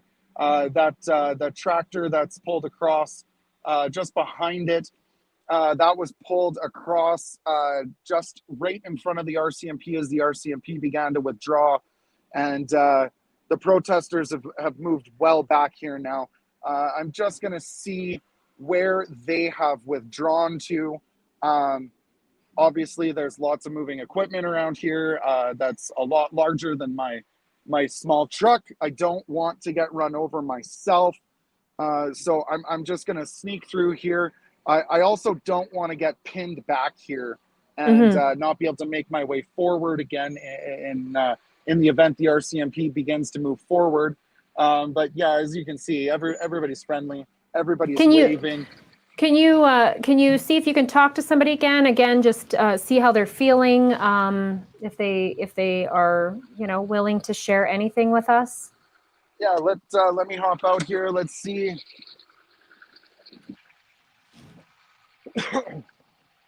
How are you guys feeling about everything now? What's the plan? I've seen everybody just kind of withdrew back here.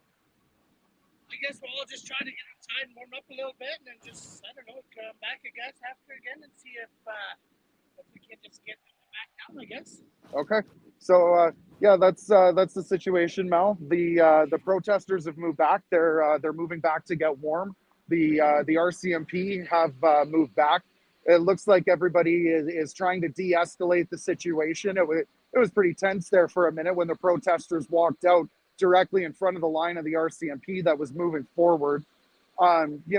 This really puts a lot of people in a really hard spot. The protesters are not anti-police. They're very pro-police, and they don't want to get into a situation with the police. And the police have been, as far as I'm concerned, they've been understanding. They have been, they have taken every opportunity to try to de-escalate the situation and the tensions around here. But the RCMP, they have a job to do too. They don't get to choose what laws they enforce. They are told what to do and how to do their job. And that's just how society works. They're not bad people. There hasn't been any kind of false flag operations. There's not been any kind of situation where you suspect the RCMP are provoking anything. I have seen nothing but constant attempts to de-escalate every day since this started. Yeah, and still seeing a lot of comments from people saying Kenny needs to be there. He needs to be coming down. He needs to be speaking with these people. He needs to be part of these negotiations. Benny says it's simple. Kenny lifts his mandate, and so does Trudeau, and it's over. So a lot of people also mentioning that if it becomes very simple. Kenny needs to come down here. He needs to be the people's leader, says Justin. It's the government. It says it's a lot of people making comments saying this is peaceful, even though some of the statements that have come out have called this no longer a peaceful gathering. So. I think there's a lot of people who are supporting this, but there are people too. I know I spoke with one of the truck drivers yesterday, who ended up getting caught up in the northbound lanes. So he was a trucker that was coming up from the U.S. with his load, and he was upset that he got stuck in the blockade and wasn't unable to get out of the blockade. Now, when I spoke with organizers a couple of days ago, they said they had been shifting trucks around and moving things to help get some of these truckers who did not want to stay and participate out. They said, but for the most part, the majority of the truckers that they spoke to who had come up and sort of got stuck in the blockade actually chose to stay and participate, and were not sort of angered by being held up in that. It sounds like there was a group of people yesterday who, one of them contacting us, a group of them yesterday who were protesting to the RCMP, saying they wanted to get out of the blockade and get on with their travels, get home to their families, their children, get their cargo delivered. And so quite a few of them, it sounds like, things were shifted yesterday, and quite a few of them were able to get on their way. So and my understanding too is that that travelers are being warned that the blockade is happening down in the States as they come up. So a lot of them have been detouring to the other border in Alberta to make their way up, which I think is also an inconvenience. It does take longer. It does add kilometers to their travel. Again, the organizers have said they understand and have told me that they understand this is going to be inconvenient for many people, but they believe that this is a stand that they must take at this point. And it sounds like they are digging in, and I've heard from many that they don't plan to move any of the blockade until the mandates are lifted, the vaccine mandates.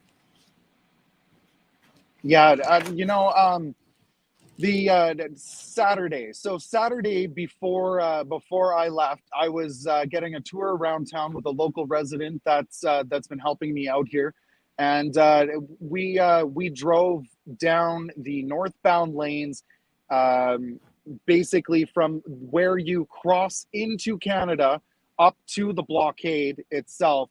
And there was a couple of drivers there, and the local resident said, "Hey, do you guys want to be here? Like, do you want to be here right now?" And the one guy's like, "No, I'm trying to get out of here, man." And the local resident said, "Hey, just follow me." So we actually led that truck right through town and around the blockade and got that person out of here. Now, there was other drivers that were stuck behind protesters, and some of the protesters at first were refusing to move to let people who didn't want to be here out. I have heard stories where some fresh produce, it was on a limited time. There was risk that it was going to spoil. And, on Sunday, Monday, the RCMP and the protesters negotiated. They let those vehicles go. They shifted vehicles around. But yes, without a doubt, there were people trapped here that did not want to be a part of the protest. And Monday they let those people move out of the protest. They let them move out of the blockade and get safely out of the area. Sabine is asking here, what would the charge be if the RCMP arrests someone? Again, the RCMP have been clear about this, and as have others, including the mayor of Coutts, the village of Coutts. They have said the protesters are not what we are taking exception to. In fact, the mayor said the protesters could stay as long as they wanted to. It's really just the blocking of infrastructure. It's which falls under the Infrastructure Defense Act of Alberta. The Critical Infrastructure Defense Act of Alberta.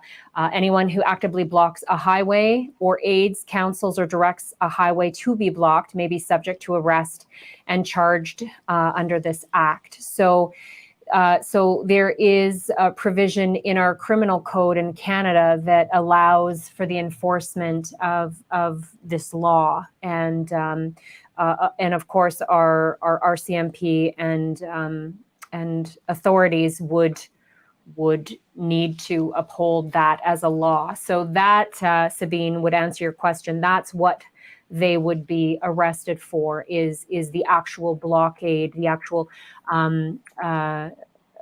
impeding the highway there, and allowing for the truckers to bring loads up and supplies and whatnot into and out of the country. So that is the main issue.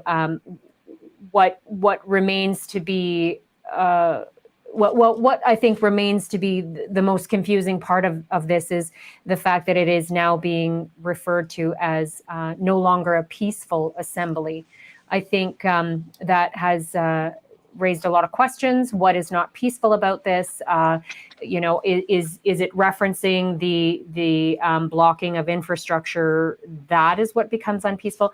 So that's where a lot of confusion lies with some people.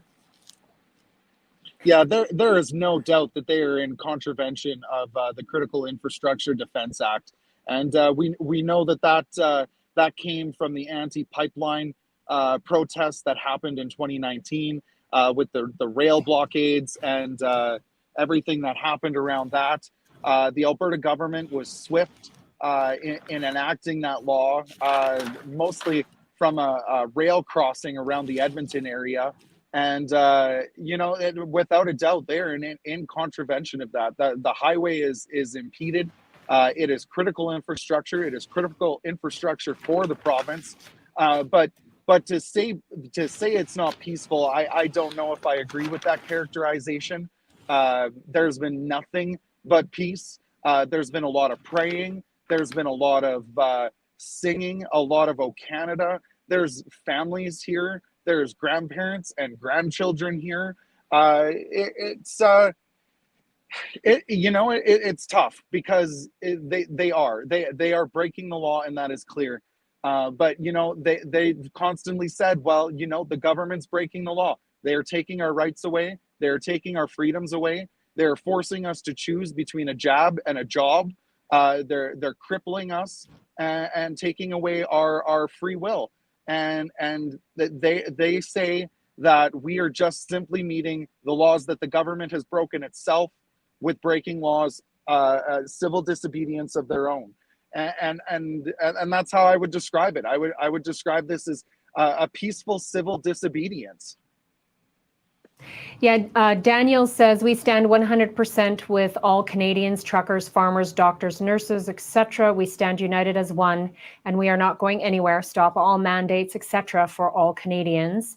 A lot of people with the comment, hold your ground, stand your ground. Al says, stand your ground. Again, more calls for Kenny to come down, come meet with the protesters, meet with the organizers of the blockade, speak to them, negotiate with them, participate in this. A lot of people calling that this is something that they think should happen. drop the mandates and the truckers move is another thing that I have seen quite a few people. Brad has posted this. Quite a few other people have said the same thing. Simple solution: drop the mandates. This gets the borders open. This gets the trucks out of Ottawa. This is where people are making their stand. Mel, I've never seen a government move with a gun to its head before. So, I would love to see all of the mandates dropped. I would love to see us get back to normal. But when has the government ever negotiated in a protest like situation? But I mean, they are right. There is an absolute vacuum for political leadership. We haven't seen, we've seen one MLA make his way down to the protest on the first day on Saturday. That MLA has shown his support, but there's no politicians here that are negotiating. There's no politicians here that are talking to their electorate. There's one mayor of the village of Coutts who's been trying to bridge things between the community and the protesters and the Rcmp.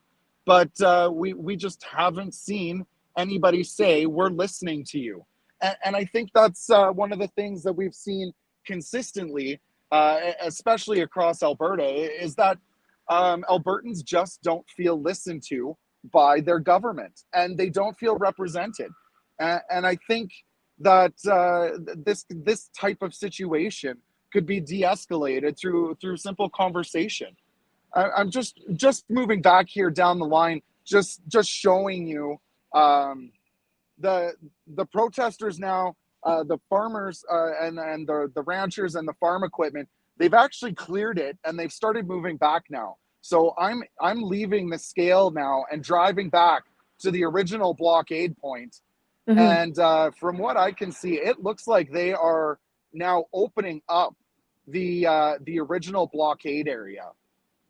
So I'm just going to move back here and take a look.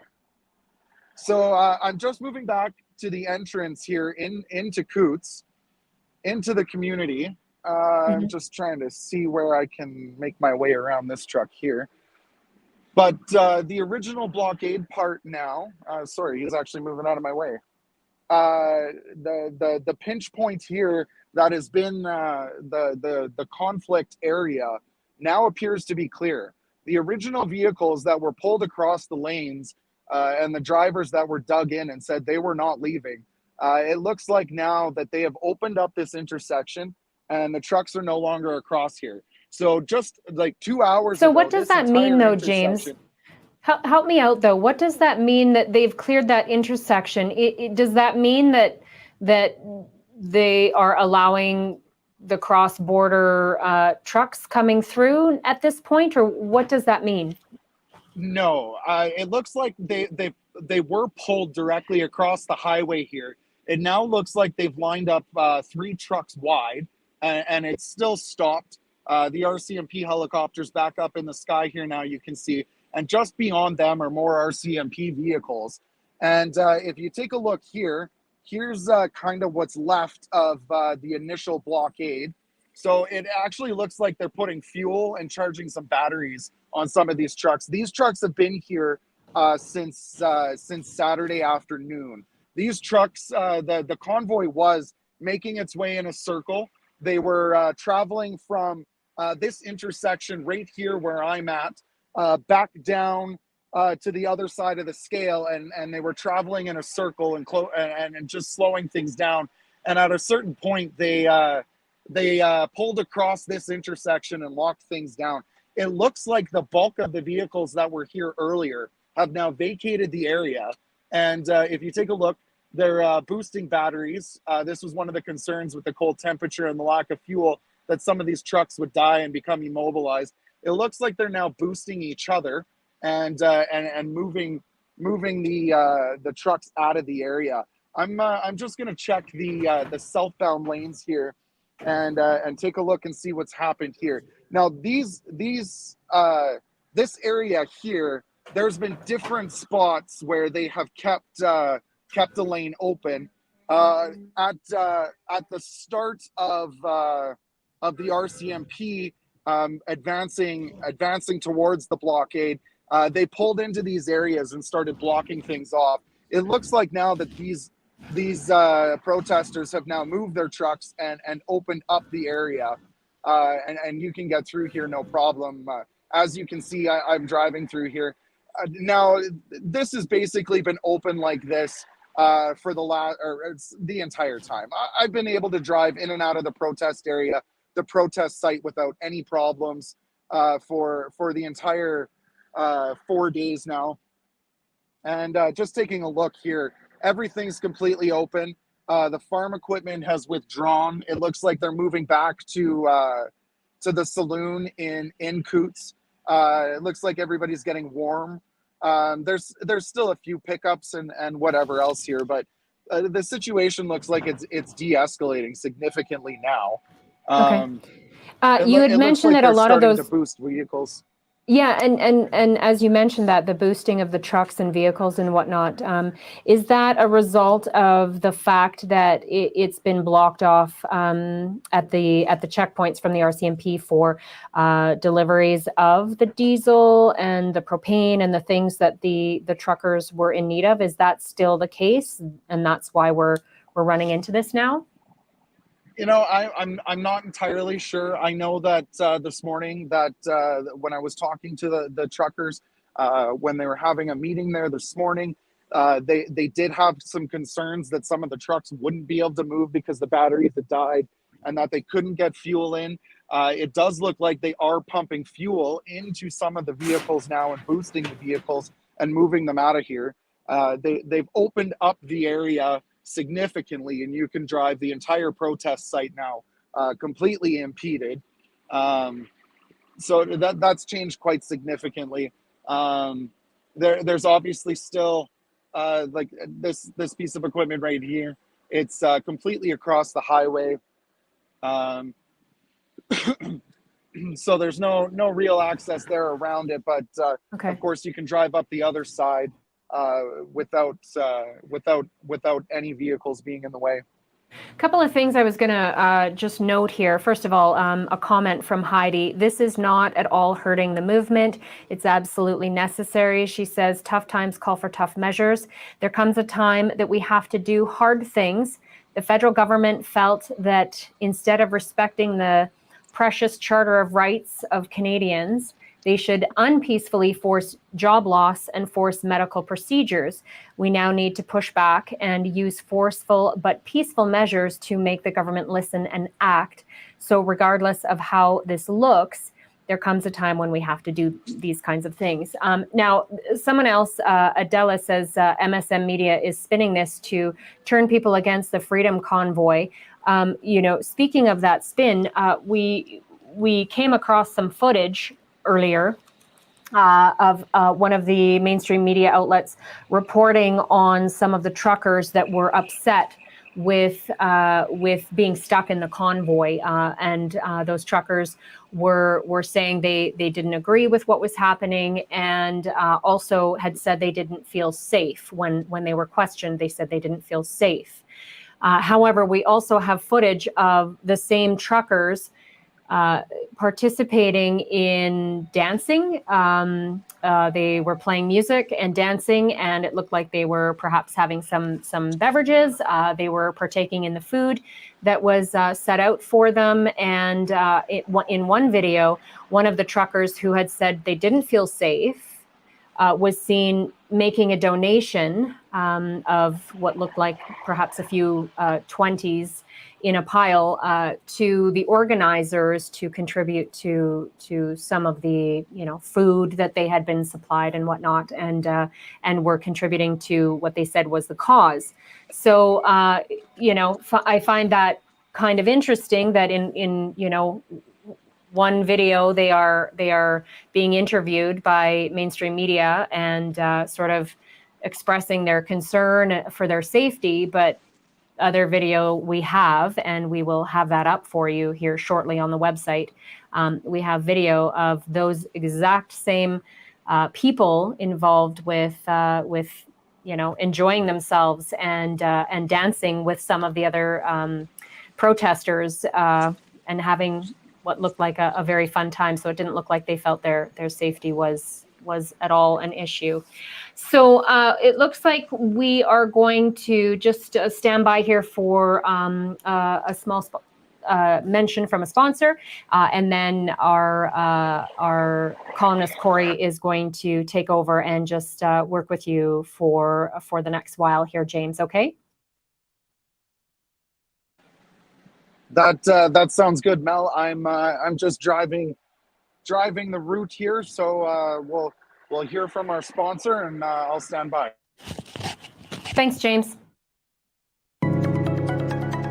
Algodex is owned by Algonaut. This is great new technology just coming online now in the digital currency world. Algodex is a great way for you to use the digital currency Algorand in your day-to-day transactions. Can you imagine a world where we don't have to buy a cup of coffee using the federal dollar, and you don't even have to use the American federal dollar? You don't have to use the euro or the pound sterling. You can use real money, digital currencies that are not at the beck and call of governments and inflation. The Algodex is making digital currencies usable in a day-to-day basis.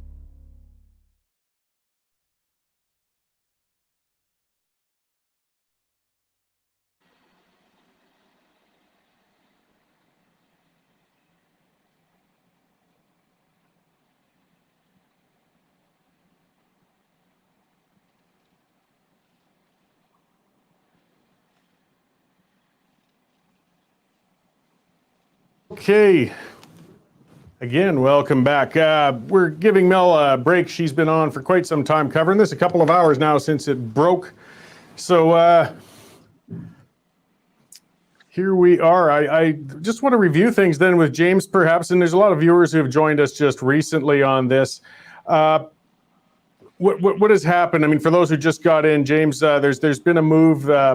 The Rcmp moved in. Some people have left their trucks, abandoned them. The Rcmp backed off, and now they're sort of categorizing trucks, and everything's at a standstill.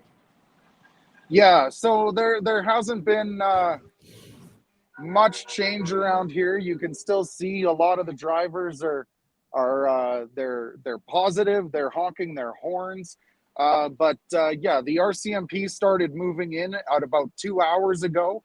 They started clearing the vehicles, checking to see if there was occupants in them. As the Rcmp approached the front of, as they started approaching the vehicles, the drivers started leaving their vehicles and moving back towards the blockade point. Shortly after that, there was a secondary convoy that was being held back about 15 kilometers from Coutts, north of Coutts, back towards Milk River. And that convoy broke through that police checkpoint and came up to join the main protest. As they joined the main protest, the Rcmp withdrew. They moved back. And as they withdrew, the protesters came out and formed a line just in front of me here, where you see those pickup trucks forming that line.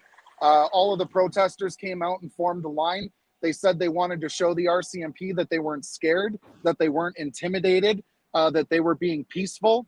When they formed that line, the Rcmp continued forward, and they kept checking vehicles and clearing vehicles. At that time, the protesters actually moved out across the highway in the northbound lanes, and at that time, the Rcmp completely withdrew. They withdrew all the way back to their main starting point, and shortly after that, the protesters also withdrew, and it looks like they began clearing vehicles out of certain areas. Now, as you can see here, there is a blockade line now that goes all the way across. It goes across the scale. It goes across the ditch. It is open in the middle, and one northbound lane just over here is open. And I've been driving around here. I can get through. I've been driving around getting as much video as I can. But most of the protesters have now headed inside. And I don't know if they're getting a bite to eat, but one did tell me that they we're going in to warm up, and I think there's been a big de-escalation here. The main blockade that took place on Saturday, that group of trucks has now pulled out of that area. They're no longer there. They're boosting vehicles over in that area, and yeah, it looks like they're starting to move things out of here, Corey. Interesting. We'd heard a lot of rumors going back and forth. I mean, as the RCMP were preparing for this, and of whether some towing companies and such, like we saw some trucks that had been left by the truckers as they moved away, and the RCMP were sort of surrounding it and videoing it, and taking down plates and such. Is there any indication of equipment coming in to move those? Like moving a semi, of course, isn't as easy as just grabbing a car and taking it. It's a specialized task. Have you seen anything coming out to do that sort of thing? No, I haven't seen any tow trucks here, Corey. I'm just trying to move back to the RCMP's their position here, just north of the village of Coutts. I don't see any tow trucks. I haven't seen any tow trucks here. There was some tow trucks that were here before that were participating in the actual blockade, but I haven't seen them at all today. So I believe they've left the area. But if you can see just in front of me here, this is the RCMP's their primary staging area, I guess we can call it. And there's no tow trucks here. There's no tow trucks behind them. There is a secondary area about 2 kilometers to the north of here at the CP train tracks. I see that there's still officers there, but I don't see any tow trucks or any equipment behind them. Yeah, everything's fairly quiet here. Everything's been quiet for about the last 30 minutes or so now, Corey. Okay, I'll take a pause quickly just to remind everybody, this is an exclusive. James is down there. He's been watching this for a while, and we've got Melanie Risden, who's been reporting on this for days. So please, help support us. Keep doing this live coverage. I've swapped out with Mel, but poor James is down there all alone, so he's stuck on this coverage for a while yet. Head to the westernstandardonline.com. This is where the full stories are. Dave and Mel and Eva and others are writing on this furiously as we go. The stories are popping up, news as we get it and as it's breaking. As you can see, we are a full news organization. We are independent. We're not getting tax funding. It's so essential to get that so we can keep covering this, because you're not getting this from the mainstream, of course. They're just going to give you little clips and, often clips from quite an angle. Plus, all you viewers there, and there's a lot of you out there watching this live, we're going to keep breaking in and updating as this happens. If something comes up tonight, if something comes up later, make sure you've subscribed to our channels on Facebook, YouTube, Rumble. We're broadcasting to all of them, and you'll get an alert the second these things come up. You'll know when these live broadcasts come, because we don't know when it's going to happen. We've got people on the ground, and we want to get to you as fast as we can. So, James, as you're circling, most of those vehicles I see then, and I even see a fifth wheel left behind, they're unoccupied at this time then, I take it. Yeah, all of these vehicles now are they're completely unoccupied. As the RCMP, these are the first vehicles the RCMP started checking and clearing about 2 hours ago now. And all of them, as the police started to approach the vehicles, the protesters exited the vehicles and moved back towards the blockade at the village of Coutts, just north of the border crossing into Canada. And everybody's been leaving their trucks and moving backwards away from the RCMP as the RCMP advanced forward. When the protesters just in front of these yellow trucks, just right here, when the RCMP started to approach that area, the protesters actually came out in front of those trucks and created a line across the highway. And at that time, the RCMP began to immediately withdraw back to the north, back behind where their vehicles were. Great. Well, at least as far as all this has gone, it obviously got a little bit tense there as things were happening, and that everybody's been peaceful. Nobody's been aggressive or violent towards the police, and likewise, otherwise, you haven't seen any sign of any arrests yet or anything, eh? I have not seen a single arrest yet, Corey. I have not seen any violence. The protesters said that they will absolutely not become violent. That's not what they're here for. They said that if arrests are made, they will not resist arrest. They will simply be arrested, be processed, and are looking forward to their day in court when they can address that. No, I mean, as soon as the protesters went across the road in those yellow trucks back there, as soon as that happened, the RCMP began to withdraw almost immediately. And as they withdrew, two uniforms that are not in tactical gear, just your average RCMP officers, two of them came out. They approached the protesters on the highway. Some of the protesters came and talked to them. I don't know what they talked about. They had a couple of short discussions, and the protesters began moving back towards where the saloon is, where the bulk of the protesters are. Yeah, I still see some people driving and moving around. Do you think there's any chance? I know that they've been reticent to talk, but it'd be really good to corner a couple and just get a bit more view on the ground of what some folks are saying and thinking. If you can find them out there, I know, and it's cold. Nobody wants to step out of their truck, but it's been quite something to behold. And seeing them all parked there, it's kind of something of a standoff at this point, though. Yeah, I'll make my way back. We'll see if we can get over to the saloon over here and see if we can talk to a few people outside. I know that they've been instructed by their council not to talk too much to the media, but we'll go see if they want to talk about how they're feeling and about what's taking place here now. There's not very many people. Like you can see. There's only a couple of people in these trucks. A lot of them have exited their trucks and headed in probably to get something eat and warm up. It is minus 19 here right now. I don't know about the wind chill, what the wind chill is like right now, but it looks like there's somebody here right now. Let's take a look. Just wondering if you might be able to tell us how you're feeling about everything right now. Excited. So what's the next moves here? It looks like the blockade's been cleared up here now. They're moving trucks from across the highway, but there's another blockade just a little bit ahead of us here. So I guess what's the plan moving forward here? I'm not in charge of No? All right, well, you heard that, Corey. Actually, just so you know, I don't hear it when you talk to those guys, so I understand your microphone's limited, but if you could just kind of repeat what he said. Yeah, so he just said he's feeling excited. I asked him what the plan was moving forward, and he said, I don't know. I'm not in charge. I don't have a plan.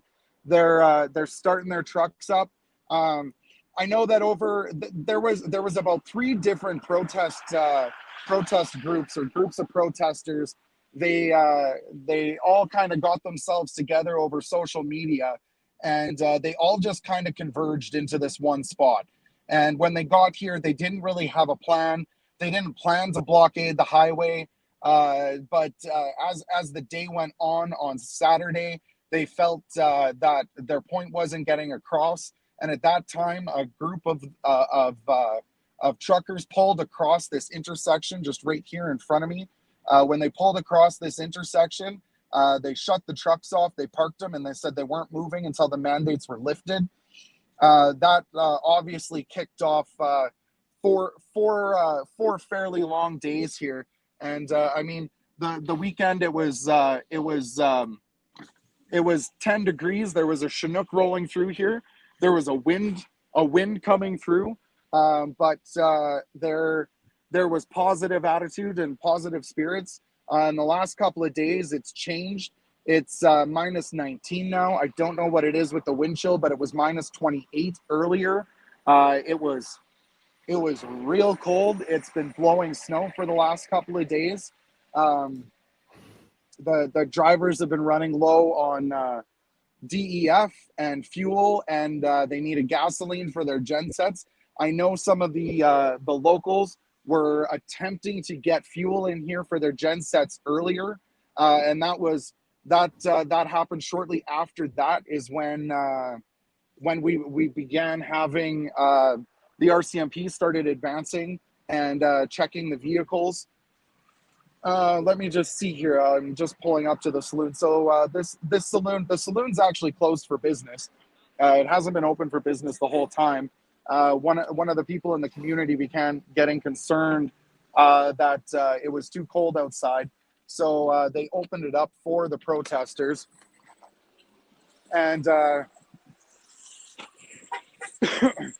yeah, so this has been kind of the meeting place for the protesters and everybody else. I'll just see if maybe one of these guys is willing to talk to us now. So yeah, we'll see. So it looks like you guys have moved back, and this is all opened up here. So I was just wondering if you guys could tell me. Everybody's kind of withdrawn now. What's the plan moving forward? There's the guys inside. Western Standard. Yeah, we'll just hold off. Yeah, so I don't know if you can hear that, Corey, but yeah, they've been speaking with their attorneys. Their attorneys are inside talking with them now. They basically said no more comment. They're going to be talking directly with their attorneys. I'm gonna try to get an interview with them just a little bit later today. But, Sure. I don't think many more of the protesters are going to speak to us at least until things start to de-escalate a little bit more around here. Yeah, no, things are obviously fluid. Who? Oh, just hold on a second here, Corey. Sure. I'm gonna mute you guys for a bit. I'm gonna run inside and see if I can get somebody to come talk to us. It sounds like they have somebody that's willing to talk to me. So yeah, just stand by. Great. So yeah, James is going inside, as you can hear, to see if he can speak directly to some of the organizers of this. And that's been one of the things that's been interesting with these protests. I mean, there is no distinctive single leader or individual we can go to or speak to. These are truly organic. You know, this is coming from the ground. There's obviously a number of people sort of in charge, and hopefully James can get some quotes, because it'd be interesting to hear what their plans are. I mean, we're going into the evening now when clearly the Rcmp are on the move. They want to close this down. They want this protest to end, though it's quite. I mean, look at all the trucks out there. It's as I was asking James about. I mean, for people who are not familiar with moving heavy equipment and things like that, it's not as easy as just. I mean, look at that one. That's a B train there. That's multiple trailers. You can't just, and they're parked bumper to bumper. It is a monumental task to just pick up and grab one of these vehicles and move it out of the way. So it's quite an effective blockade of vehicles staying out there, even without the drivers in it. And if the RCMP really wanted to clear that roadway, they would have to have a whole bunch of very heavy equipment. At the same time, that's when you need safety. So I'm guessing that's where they want to stabilize the scene. You've got to make sure you can't have heavy equipment moving in cold, dark conditions, windy conditions, around people, and moving those trucks safely. If protesters got upset, which is so far they've been, again, remarkably controlled, it could have gone difficultly. So I see James has got somebody there. We'll pull him into the feed here shortly and see what we got going on there, James. So I am here with one of the protesters now. So I'm going to ask some questions. I'm going to repeating it back to us. Obviously, the temperature out here has absolutely killed the microphone. I'm having to use an earpiece, otherwise I can't hear you guys at all. So it's going to be a little awkward. But so I've noticed now that you guys have moved the trucks off of the original blockade point. So what happened with that? Well, the original blockade point right here is still the same. So the other end there, we just reinforced it, made it a little bit stronger. We're keeping a lane wide open. We don't want to block it 100% for the locals here, for emergency vehicles. We don't want someone to get hurt and be stuck in here. We're not trying to hurt anybody. So that's why we're keeping one lane open straight through. So they've moved off that the original blockade point now, Corey. They're leaving lanes open. There is that other blockade just a little bit further that I've seen you, but it is quite porous. You can get through it absolutely no problem. They want to ensure that emergency vehicles and emergency access is available for the residents of Coutts, and they want to make sure that everybody's staying peaceful and everything else. So we did see the RCMP start to advance and start checking on trucks, and shortly after, a line of protesters they came out and they crossed the highway in front of the RCMP. So what was happening there? Well, we want to show them that we're here to stand up for freedom. We really mean that. We want the future generation of kids, for everyone, right? We want it to be free of choice of what we do with their bodies, etc. So the reason why we went down there was to show the cops we're not here to start any violence. but we are here to stand strong. We sang "O Canada," and we chanted freedom, and the cops backed off. So just the answer there, Corey. They moved out. They wanted to show the RCMP that they're not violent, that they're here to peacefully protest, that they're not backing down. They're just here for their freedoms, and that they're willing to have a conversation with them. So what's the next move here? What's up next? That I don't know as of right now. We're hoping that the highly elected officials can lift the mandates and stuff like that, because we would all love to go home and go on our nice warm beds and have a meal with our family. So we'll wait to see what the government does, and we'll be having discussions here with the team to see what the next move is. Awesome. All right. Well, thank you very much for this. So the answer there, Corey, was just, we're hoping to have a conversation with the elected officials. We're all cold. We all want to move home. We all want progress. We all just want what's right. We all just want our freedom here. So, yeah, that's the situation here. That's what they have to say. These guys have been peaceful, Corey. These guys are willing to have a conversation, and I think that's the main point. Is that everybody's been looking to have a conversation and nobody's been willing to have it, and the only way to get that conversation to actually happen is to block a highway, and Yeah. that's been the overwhelming sentiment that I've been getting. No, this has been such a remarkable thing. And I mean, it should be noted, we're probably going to close off in a little bit here, but of course we will pop up the second anything breaks or changes. But, before we get to that, I mean, just to summarize, so there's been some RCMP action, the trucks are left, but the demonstrators are still there. They're talking with their lawyers. But as with Ottawa, it's again been great. It's been peaceful. People have been reasonable. We don't see that with demonstrations that often. And this, again, whether you agree or disagree with their cause, they're doing it in a very good, respectful manner. They're not getting in the face of the police. The police so far are not getting aggressive with them. I mean, they're talking, they're working towards resolution. But I mean, things are still at quite an impasse. And we as the others have said in the interviews, we don't quite know what's going to happen yet. So James has gone off a bit there. We're probably going to move towards closing this up for the moment. I mean, we got so many viewers, but I want to remind everybody, this is still ongoing. It's still breaking. James is still down there. He's going to be reporting on things. With the sound is difficult. Hey, if you want to help us along, subscribe at westernstandardonline.com/membership. Our members have been fantastic. This is how we can get direct news. Some of the media has been portraying these guys as violent or out of control. They've got their own agenda. We're just going to report the news. We get there in person. We are an independent outlet. And as we get more members, we get more funds. I know we've had some site problems today. Well, we can fix those things up. So we really appreciate that. And we'll get James a better microphone and definitely some more woolly underwear to cover these cold events like that. So by all means, please share the site, take out a membership for $10 a month. It's some of the best independent news you're going to get. We don't take government funding. They aren't offering it. Help us out, and we've got some great sponsors as well. So, James, in closing, I'm going to wrap it up, and I'm just reminding everybody to subscribe to all our social media channels, because we don't know if anything is going to break. James is going to jump in with a live feed. If you're subscribed on YouTube or Facebook or any of those, or if you're watching our website, you'll see it pop up right when it pops up, and we will cover it. So make sure you do that if you haven't already. And James, anything else you want to add before we close off this segment of the coverage? Yeah, sorry about that, Corey. I hopped back into my vehicle, and obviously we're working with cell phones, and we're in an area without excellent cell phone service. We don't have big, expensive satellite trucks. We don't have all of that fancy equipment. We got cell phones. We got AirPods, and we're gonna do the best that we can with what we have. And I'm sorry that was that it connected there, and you guys got that bad echo. But I'm gonna be here. I'm gonna stay here until the trucks leave.